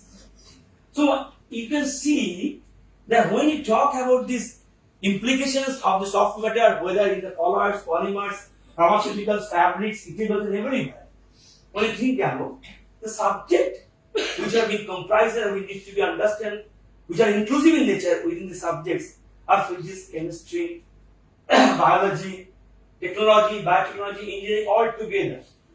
And there makes this right examples for the concept of the Scicaffe, which is science without boundaries. And soft matter is appropriately apt for these implications, where all sciences are coming together beyond boundaries. So the question may come in our mind, is it a concept now? The science without boundaries? But this concept of science without boundaries has came into the picture or in the theme even century back. How? I'll show you some of the examples that will make you understand why I'm saying so. These are the concepts of research beyond boundaries. These are examples of these Nobel laureates, 4 Nobel laureates. As you could see over there, this Madame Curie is a very well-known physicist who got Nobel Prize in 1911 for the discovery of the radium and polonium, but the subject is chemistry. So physicist got Nobel Prize in chemistry. Similarly, at the right side, you see Hargavan Khurana is there, who was working in the MIT, and who got Nobel Prize in 1968 for the subject of medicine, but he is a completely synthetic chemist. So the reason I'm trying to tell you, the subjects are not a boundary limit. It can go beyond of that. Same Professor P. Mansfield, who got Nobel Prize in 2003 for developing the concept of the magnetic resonance imaging, MRI. And now we can understand in our daily life how significant is this MRI, in particular for the clinical applications and diagnosis of disease and so on. And finally, we have Professor Venki Ramakrishnan, who is a structural biologist, got Nobel Prize in 2009 for studies the structure and function of ribosome. So if you see that the basic backgrounds are somewhere, and the recognition is coming from the other subjects. So these people have put an example that you have to think beyond the boundaries, and where recognitions can come automatically, but science will be limitless. And when you're talking about the combination of different subjects where things can come together, then I have to mention about this person is Jamil, who is a pioneer of the supramolecular chemistry, who has brought in the concept of the how a single molecule, when it becomes more of a molecule, in generally we term that monomer to polymer. Generally we term it. But he brought in the concept monomer to supramolecular. How? Molecular to supramolecular. How? Here more of a single molecule, many molecules are associated to each other not via any bonding, either through non-covalent weak interactions. I'll hold example of that, I'll let you know. But they have been associated with a non-covalent interaction like hydrogen bonding, van der Waals interactions, pi-pi bonding, hydrophobic forces, and so on. This may be sound very unknown to you, but this is a very weak interaction which making people associated with molecule associated to form the supramolecular structures. And those supramolecular structures basically led to the formation of the colloids. When I talk about the colloids, in the beginning about giving the example of the milk. So these colloids are there in our everyday life, from foams to milks to fog, detergents, paints, even the blood. The blood which flows through our arteries is a finest example of the colloid. But it has a lot of hemoglobin, many other RBC and WBC, as well as the plasma, but they are all in stable form. They are not precipitating out of the system. They are flowing in the system. So these are some materials which are the finest biological examples of the colloids and the manifestation of soft matter. So these soft matters can be categorized like homogeneous non-crystallized substance consisting of the large molecules under ultramicroscopic particles from one substance dispersed to a second substance, and examples like gel, salts, and emulsion. But if you go to these dimension differences, যদি material 10 to the minus 7 centimeter থেকে ছোট হয়, then there are two solutions. They remain in the solutions. If a materials are in between the 10 to the minus 7 centimeter to the minus 5 centimeter, they are colloidal solution of suspension, but stable. They are not precipitating out. And then we have a suspension which is greater than 10 to the minus 5 centimeter. So the first form of the soft materials came in the picture in the form of the colloids and so on a scientific understanding. And that has been brought in the concept long back by another Nobel laureate, Dr. Richard Adolph, who got Nobel Prize in 1925 and who spoke about this concept that heterogeneous nature of colloidal solutions. That time he brought in this concept and make it to the notable to the all the people across the society and scientific domain about this heterogeneous nature and got the Nobel Prize over there. Similarly, the other scientist George Berdick, who discovered that it is possible to make a colloidal solutions of a metal usable as catalyst. This may not even know properly what is referring about. Otherwise, metal bolle, think about gold, silver, metal, iron, copper, nickel, something like that. And they are in solid form and they get precipitated and separated. But they can be made to very small dimensions in nanometer scale and can be stabilized by some sort of a protective agent and so on. And their dimensions remain in the range of 10 to the minus 9 nanometer, is a 10 to the minus 9 centimeter, which is in the range of nanometer. In nanometer scale, they can be made to be stable, and that stable metal solutions are also referred as a colloidal solution. Like our gold metal, it looks like a very yellow metal. Like this guy from Mannagar, they have shown the yellow shirt over there. They look like gold metal, but if you go from there in the future school, they have a sort of a wine red color jacket. The colloidal gold solution looks like that color, which is stable in nature. So those are also coming from the size and shape of the colloidals. So there are many other soft materials terms there which have been derived from the particularly from the polymer. I talked about the supramolecular, but here is really I'm talking about the polymer. Polymer means you have one molecule and there have been repeat of same molecule more and more, then they have formed the polymeric molecule. And today's world, whatever in daily needs we have been using, that's primarily made up of this polymeric material for but plastic, rubber, adhesive, epoxy resins, lubricant, and as many things as you can think about. Even your body, like a protein, like a DNA, they are also being referred as a biopolymer because the repetitive unit of amino acids are there. There are repetitive unit of the nucleobases are there, which make them also polymer, and they are being referred as a biopolymer. And these polymers has huge application in our daily need, from wastewater treatment, tissue engineering, scaffold, drug delivery, energy applications, textile materials, even food packaging. আমরা যে food delivery গুলো পাই বিভিন্ন suppliers থেকে বা ব্লিঙ্কিট থেকে, জোম্যাটো থেকে, যেখান থেকে যা ফুড ডেলিভারি পাই, অ্যামাজন থেকে, those packages also has a polymeric material they are made of. So here is a huge example of that. But the finest soft material, one of the daily use and clinical application for our regular need, is the contact lens. That's come from the polymeric material primarily. These polymers are linked to the foundations of a different variety of the contact lens, their property, which is the finest example of soft matter, their refractive index, their biocompatibility, their degradability, all depend on what kind of molecule you are choosing out of them, they have been derived of. As a result of that, this contact lens can be used for even delivering a drug that is required in our eyes. আমি just simple drop করে চোখে ওষুধ দিই, that drugs easily get dissipated from the eye. That does not stay in the eye for a long time.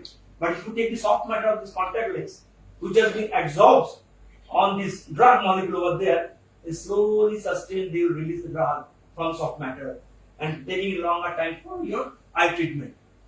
So you can see there are a lot many material in the surgical, in a healthcare, which is being used. There are many examples have been given over here, but I'll just refer to a small example, like the surgical implants. When we get a stent in our heart, so when you get a very high level of chest pain and so on, where you need to have an immediate angiography or and that has to be put a stent in, so that your blood flow got blockage in your artery, and you are about to face a heart attack and so on. There are these materials of stent which needs to be flexible in nature, because your artery is not like a water pipe which is very fixed in nature. Your arteries are also having a sort of flexibility, so your stent also needs to be flexible in nature, which is being derived from this soft material and give a very sustainability in our physiological system, so that it can be adapted in the physiological system very smoothly for longer sustenance. So these are some examples, like the Silverex gel. Whenever you get a burn in your hand, in your body portion, the first thing the way you try to use is a Silverex gel. The gel is again prepared from such a colloidal materials or suspension material, which has been impregnated with a silver nanoparticle. And the silver nanoparticle works as an antimicrobial in that treatment and led to the healing of your wound, your cosmetics, and as I said mentioned, and also I like to give this example to your skin. I was feel that your skin is soft. Why is it soft? Your bone is hard. Your skin is soft. Just think about if your skin would have been hard, then what would have happened? A simple pick make other body hurt, and your bone also get broken. Skin also would have broken. So skin gives a protections in a different organ, very vital organ, in the form of the softness, so that your heart can directly touch them easily. I'll tell you why skin has become soft. I'll tell you, let you know. So we have a bone inside, so the skin becomes soft of why? Here you need to know a bit of a biology I'm speaking about, that in our skin we have a stratum corneal level in the topmost layer. Just below that we have an epidermis, then we have a dermis, and then we have a subcutaneous tissues layer. You have read that. আমরা যখন injection নিই, আমাদের epidermis dermis level injection দেওয়া হয়, আর একটা subcutaneous level injection দেওয়া হয়, depending on what kind of injection it is. But our neuronal cells are lying in the level of dermis. ওইখানে অব্দি যখন সূচটা পৌঁছয় ও ব্যথাটা করে, তার নিচে যদি চলে যায় আলাদা হয়, because তার নিচে আছে এই ফ্যাট, এই ইয়েলো কালারের ফ্যাট আছে in the subcutaneous fat tissues. That's what it is. That has been told. These fat tissues are soft in nature, and this layer has been also known as the hypodermis layer or subcutaneous layer. So where you can easily protrude your injections there, and you won't be feeling so hard over there. That makes things to be soft in nature. And beyond that, আমাদের epithelial cell আছে যেখান দিয়ে আমরা কিছু delivery করতে পারি, তার নিচে গিয়ে আছে আমাদের আর্টারি, তার নিচে গিয়ে আছে বোনস। সো অনেক নিচে গিয়ে আছে, তার উপর অনেকগুলো লেয়ার আছে। So that's make your skin to be soft. This fat tissues, কিন্তু আমরা ফ্যাট বলতে একটু মোটা একটু বুঝি আর কি, আমি একটু মোটা আছি। তো সো ফ্যাট বলতে বুঝি আর কি, কিন্তু ফ্যাটের কিছু ভ্যালু আছে, এন্ড হসপিটালে ফ্যাটি ফাটি বলে মোটা মোটা বলে এই করার কোনো দরকার নেই। So in that case this fat diesel production, তাহলে এই ফ্যাটটা তাহলে কি? এই ফ্যাটটা খুব সিম্পল রেঞ্জে বললে, এর ছোট্ট ছোট কার্টুন মলিকুল আঁকা আছে, একটা লেজওয়ালা আছে, মাথাটা টুপি আছে, মাথা। এই জায়গাটা জলকে ভালোবাসে, আর এই লম্বাটা জলকে ভালোবাসে না। So one is hydrophilic and one is hydrophobic. Together it is known as amphiphilic. And the finest example is surfactant, isn't it? I'll come to the surfactant. My time is there. Why will not scold me? Yeah, my time is still there. But 30 minutes is there, and I'll take another 10-12 minutes. So, here are the some of the manifest is what? 10-12 minutes extra. Now after 30 days. So we have some examples of, I can slog into it, don't worry. So we have very fine examples of this in this food, which are very lucrative in nature, isn't it? They also have some soft content, but the variation of softness is different. Category is soft, soft to soft too. Then your mukhe di chibate chibate normal, isn't it? Then it becomes soft. Similarly, we have the other foods also, which are soft. Ice cream is soft or something like that, but they have a fat content. Depending upon what kind of fat is there and what is the nature of the fat, they become hard and they become soft in nature. Saturated fat makes them hard, and unsaturated fat make them soft. Unsaturated saturated fat মানে এইটা একটা টিজি molecule, triglyceride, এটা glycerol আছে আর তিনটে fatty acid আছে, যেটা এখানে আঁকা আছে। কিছু ফ্যাট আছে স্যাচুরেটেড আর কিছু আছে আনস্যাচুরেটেড। আরেকটুন দেখবে টিভিতে অ্যাড দিয়ে যাচ্ছে, এই তেল খান ওই তেল খান, এতে মুফা আছে ওতে কুফা, আরেকটুন বলছে, বুঝতে পারছেন? So one is monounsaturated fatty acid, another is polyunsaturated fatty acid, which make them very vulnerable for oxidize. That's why বলে unsaturated fatty acid খান, তাহলে অনেক ইজিলি ওটা কনজাম্পশন হয়ে যাবে, একটা redox reaction takes place on them, so that is make them soft. And if you go to the example over that, there are 4 types of fats are there: saturated fat, monounsaturated fat, polyunsaturated fat, and then trans fat. এইটা নিয়ে কিন্তু খুব soft ম্যাটেরিয়ালের মধ্যে এইটা নিয়ে খুব সচেতন থাকতে হবে। You need to be very careful of the trans fat, because trans fat, mono fat খুব ভালো, অলিভ অয়েল আছে, খেলে শরীর ভালো থাকবে। এখানে ওমেগা 3, ওমেগা 6 ফ্যাটি অ্যাসিড আছে, খেলে শরীর ভালো থাকবে। But when you go for trans fat, that's very difficult and harmful for your health, because that cannot be consumed by the enzymatic degradation procedures in our body. That will stay and that will be stuck in our artery pathway. The more and more ওটা খাবে, ওটা জমতে থাকবে, and then you have a blockage. So trans fat কি করে avoid করবে? করতে করতে ফ্রেঞ্চ ফ্রাইজ করে ট্রান্স ফ্যাট আছে, তেলে ভাজা খেলে ট্রান্স ফ্যাট আছে। আবার খাবার টেস্টি হতে গেলে ট্রান্স ফ্যাট থাকতেই হবে, ওর না হলে সেদ্ধ সেদ্ধ হবে, খালি তেল লাগাবে না, বুঝতে পেরেছি? So you need to make a balance in your lifestyle to give a certain extent of trans fat and some certain extent of good fat. So যেটা বলছিলাম যে কেন এই স্যাচুরেটেড ফ্যাটটা সলিড হয় আর কেন আনস্যাচুরেটেড লিকুইড হয়, কেন হয়, what is science behind this?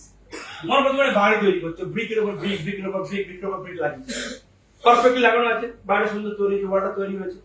But এবার যদি ব্রিকের ছেঁড়া থাকে, এই কথাটি ফুটো থাকছে, দেন what would have happened?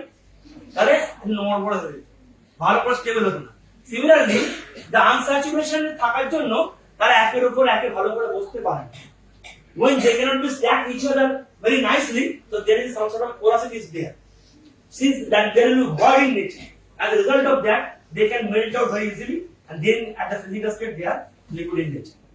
এই ফ্যাটি অ্যাসিড গুলোই পরে জলে দিলে এই মাইসেলস যা surfactant, this began to play as a surfactant which form the micelles, which I will show in the later slides. But these slides I want to show because এই যে soft matter বা aggregation বা সুপ্রামলিকুলার sell assembly, এই motivation এসছে কোথা থেকে? আমাদের নিজের সেল থেকে। Building block of our life is sell.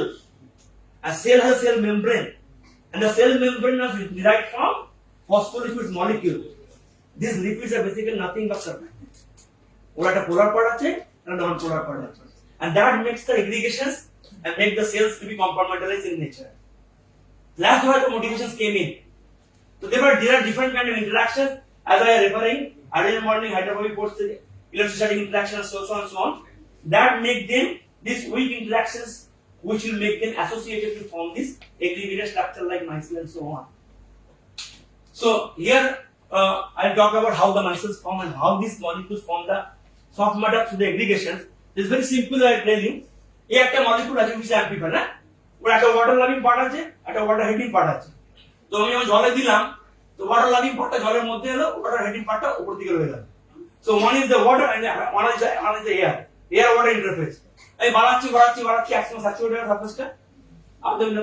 তারপর নেক্সট একটা মলিকিউল দিয়ে দিলাম, then it forms like this kind of spherical structures, যেখানে পুরো হাইড্রোফোবিক পার্টটা ভেতরে চলে গেছে আর পুরো হাইড্রোফিলিক পার্টটা বাইরে আছে। তাহলে আর কোনো অসুবিধা নেই, ভেরি স্টেবল, সারফেস টেনশনটা ড্রপ করে গেল। এখানে প্রচন্ড টেনশন তৈরি হয়েছে, যে মুহূর্তে তৈরি হলো সারফেস টেনশন ড্রপ করে গেল। পুরো আমি একটা সুন্দর ইন্ডিকেট ফর্ম পেলাম, যেটা মোটামুটি আমাদের সেল মেমব্রেনকে অ্যানালাইসিস করে। সো এই সারফ্যাক্টেন্ট গুলি আমরা ইউজ করি আমাদের প্রতিদিনের শরীরের থেকে, জামা কাপড় থেকে, অন্যান্য জায়গা থেকে ময়লা পরিষ্কার করার জন্য। So this is surfactant for the micelles, like the aerial surfactant. আমি যাতে কোনো পয়সা পাই না কিন্তু, না জাস্ট দেখাচ্ছি, I don't get any interest from them.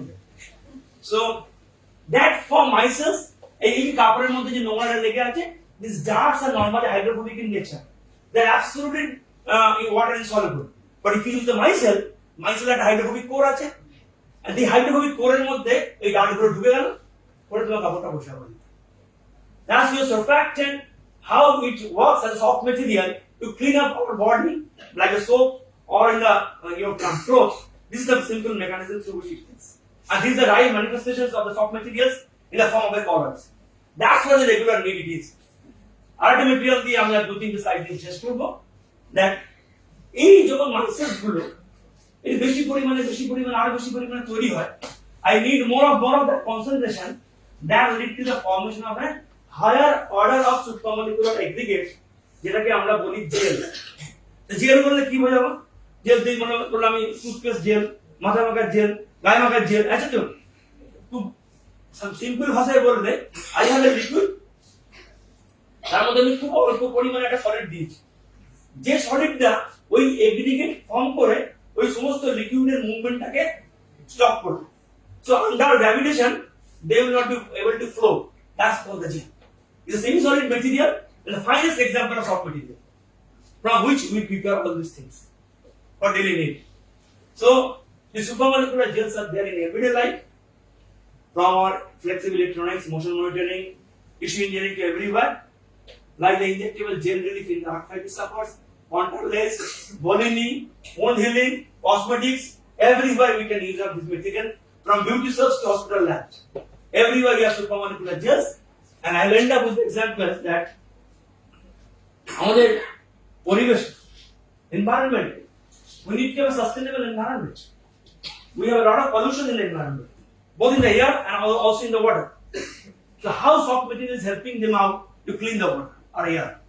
That's the huge implications where soft material can be utilized by making the water purified by using sustainable hydrogels and make the marine life very healthy and smooth. So what this does, soft material, এদের মধ্যে অনেক porosity আছে, অনেক ভেতরে interstitial space আছে, সেখানে গিয়ে নোংরাগুলো জমে যেতে পারবে।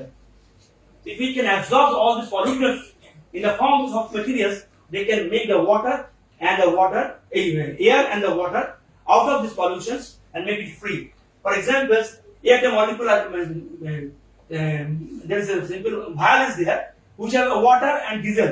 So they don't mix each other. So diesel is a polluting the water. We have a molecule which can add into that and selectively gel the diesel, not the water, and make the diesel water pollution free.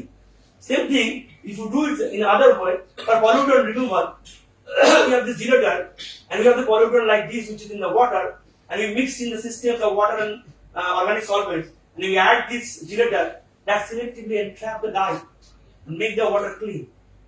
So these are the molecules, soft materials, which make the water purified from the impurity of the oil and other pollutant by using of soft materials. So, like the oil spill in the marine water, in the sea, is a huge challenging for society and a global problem. That there's huge oil spill in the sea. How can you remove this oil from such a bulk amount of oil from the sea? So there is a phase selective gelation. If you have oil in water, as I showed, oil this gel can take the oil, entrap, and make the oil free. So I have a small video of that. If you can you escape this? Escape. Escape karo. Nalo chalu karo. Back karo, escape karo. Beriye. You escape karo. এবার চালো। না position তুমি চালাও না নাকি? Double click করো।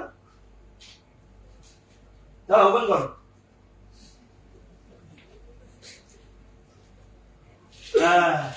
Now you see there. Now you see there. So it is a selective gelation. I have a diesel and saline water together.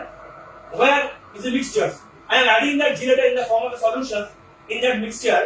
And where you see after a certain period of time, the upper layer ta oil layer to low density upper থাকে এলাকা oil layer টা আস্তে আস্তে কি হবে gelator হয়ে যাবে then তুমি একটা simple scoop দিয়ে ওই gelator তুলে দেওয়া হবে make the oil a water out of pollution free. This simple way of see after 5 minutes it's completely gelated the top level and you make a soft material out of this and take this out and you can have the clean water from this system. So this is the finest example of making a phase selective gelation which will have a huge implications of cleaning the water in the form of a oil from the oil spill. So you escape from it. On the problem, so what is the presentation? And what are the next slides? So this is the last slides I will show. Now, so this is another examples. Right now, You tell me don't follow traditional. this is another example where you could see a cyclist moving through a surface which is under stress bending gradient, and the moment the cyclist passes through, it's going back to its original shape. And this is soft material having a non-nutrient flow. Wide-ranging applications from industry to medicine. This non-nutrient flow makes the restorative energy, which have huge implications in our healthcare also. We have prepared an injectable hydrogel. We have prepared a gel in the syringe. The soft materials. Under stress, it's coming out as a liquid. The moment I remove the stress, then it again becomes the gel. That means I have soft material inject করতে যাই in the form of the soft material.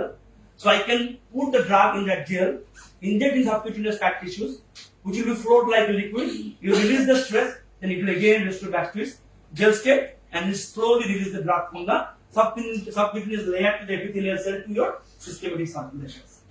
And which we have used for a insulin entrapped hydrogel, which has been released by glucose responsive release of the insulin from the gel. That's what we have done in our laboratory. So, in summary, I would say these are soft materials, which is the gap between the liquid and solids, and it has the implications from soap to toothpaste to foods, medicine, living cells everywhere. And please, in conclusion, take this message home that being soft, it is a necessity, not a choice, from our daily life to behavior. Thank you very much. I acknowledge all my students.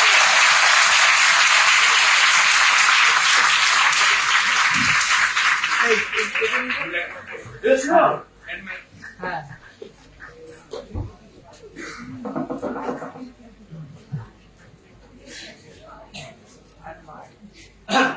মনের মধ্যে যদি কোনো প্রশ্ন থাকে করতে পারেন।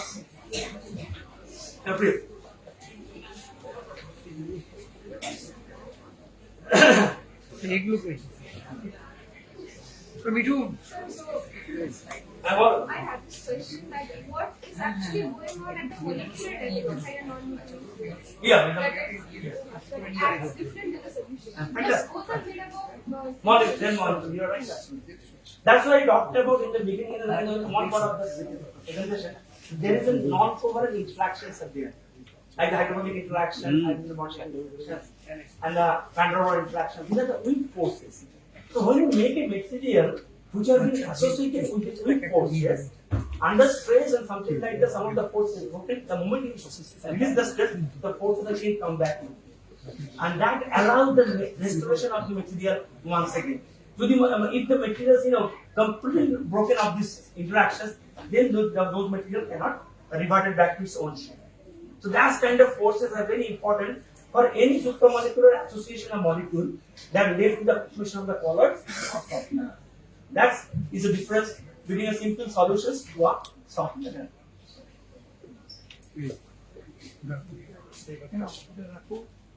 Mouse pad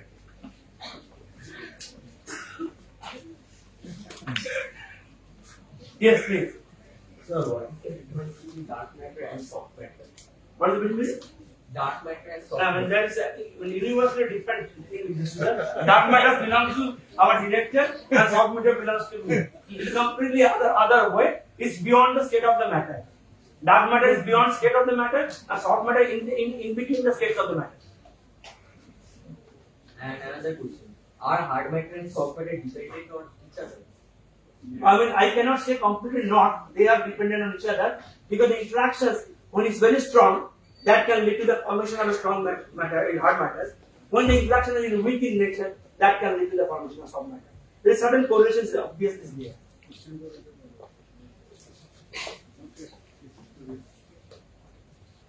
আর question করলেই পাওয়া যাচ্ছে না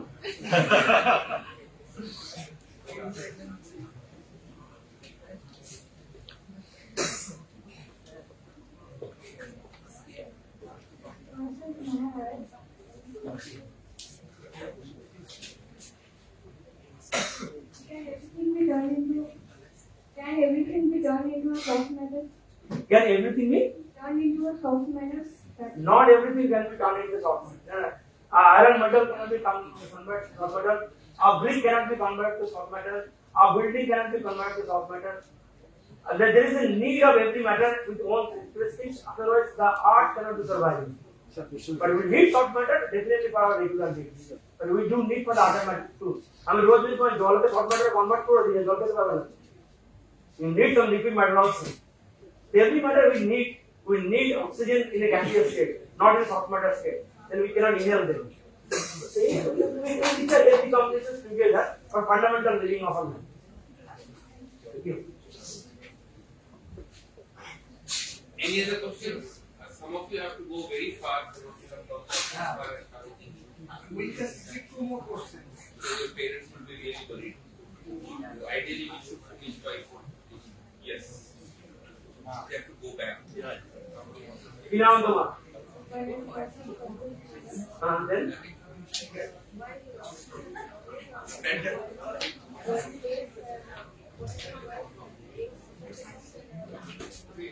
very nice. In the potato becomes soft, as I said, there is a constant wall which is broken and the starch becomes hydrated and gelatinized and it becomes soft. But nice question is why egg become hard? That's very nice question. That's explained because of the irreversible precipitations of the protein. That scientifically is called irreversible precipitation of the protein. আমাদের এগের মতো অনেক protein থাকে তো অনেক hit করার পরে না protein গুলো নেচার গুলো লস হয়ে যায় তাহলে কনফর্মেশন লস হয়ে যায় তাহলে প্রেসিপিটেট করে যায় then it becomes hot that's why once like eggs becomes little hard while burning. Last question of the day from this nobody.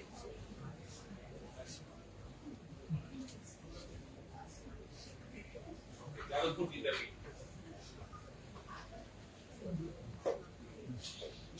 Sir, I am Nilanti Varga from the report data. Yes. I want to know that how many state of matter are present in our universe? I know 3 and then there are many more. There are many more which in the language of the physics, but in language of the chemistry, there is a little which we are soft and the one mathematics is here. And beyond that, sir, in the way with the state of the matter, I know I read the question for you. Or the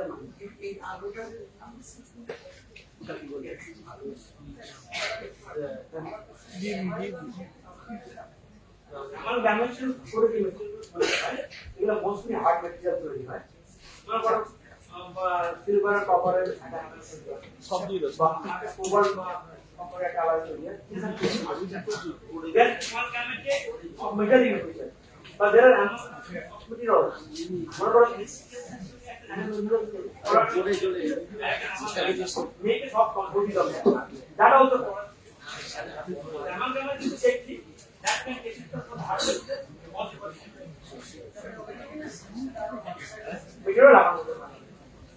okay. Mouse pad.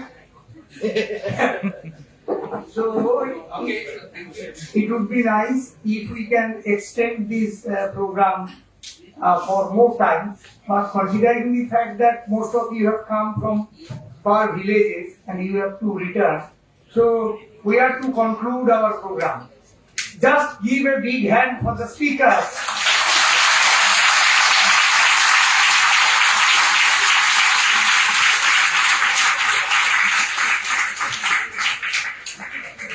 So, before going to our hand-giving program, that is the conclusive program of this day, I would request our coordinator to share the gift that was extended to the questionnaire to our beloved speakers and respected speaker too.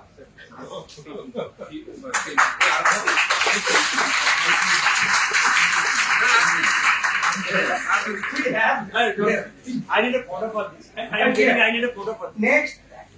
Next, I will request the students of each school to have photograph with our speakers and our Scicaffe members. But before going to that point, I am just extending our hands to all the participant schools and the management of the schools for extending their cooperation and having travels to come from far to attend this program. I must also thank to the IACS administration, especially our director, who have a thought of organizing such type of program. We have, as I have already mentioned, that we have organized such student outreach program for years back, but it's a new type of program where the students will have more and more opportunity to have their questions, to know science even beyond the boundaries. So, I must thank our administration, our speakers and Scicaffe team members for organizing such a wonderful program. I think you have all enjoyed. Thank you all. Next, I will just request the students of each school to come forward and have a snap with our. Yes, I'm just requesting. I'm just announcing the names of the schools. JC Memorial International School. Those who have come from Gangasagar, please come forward.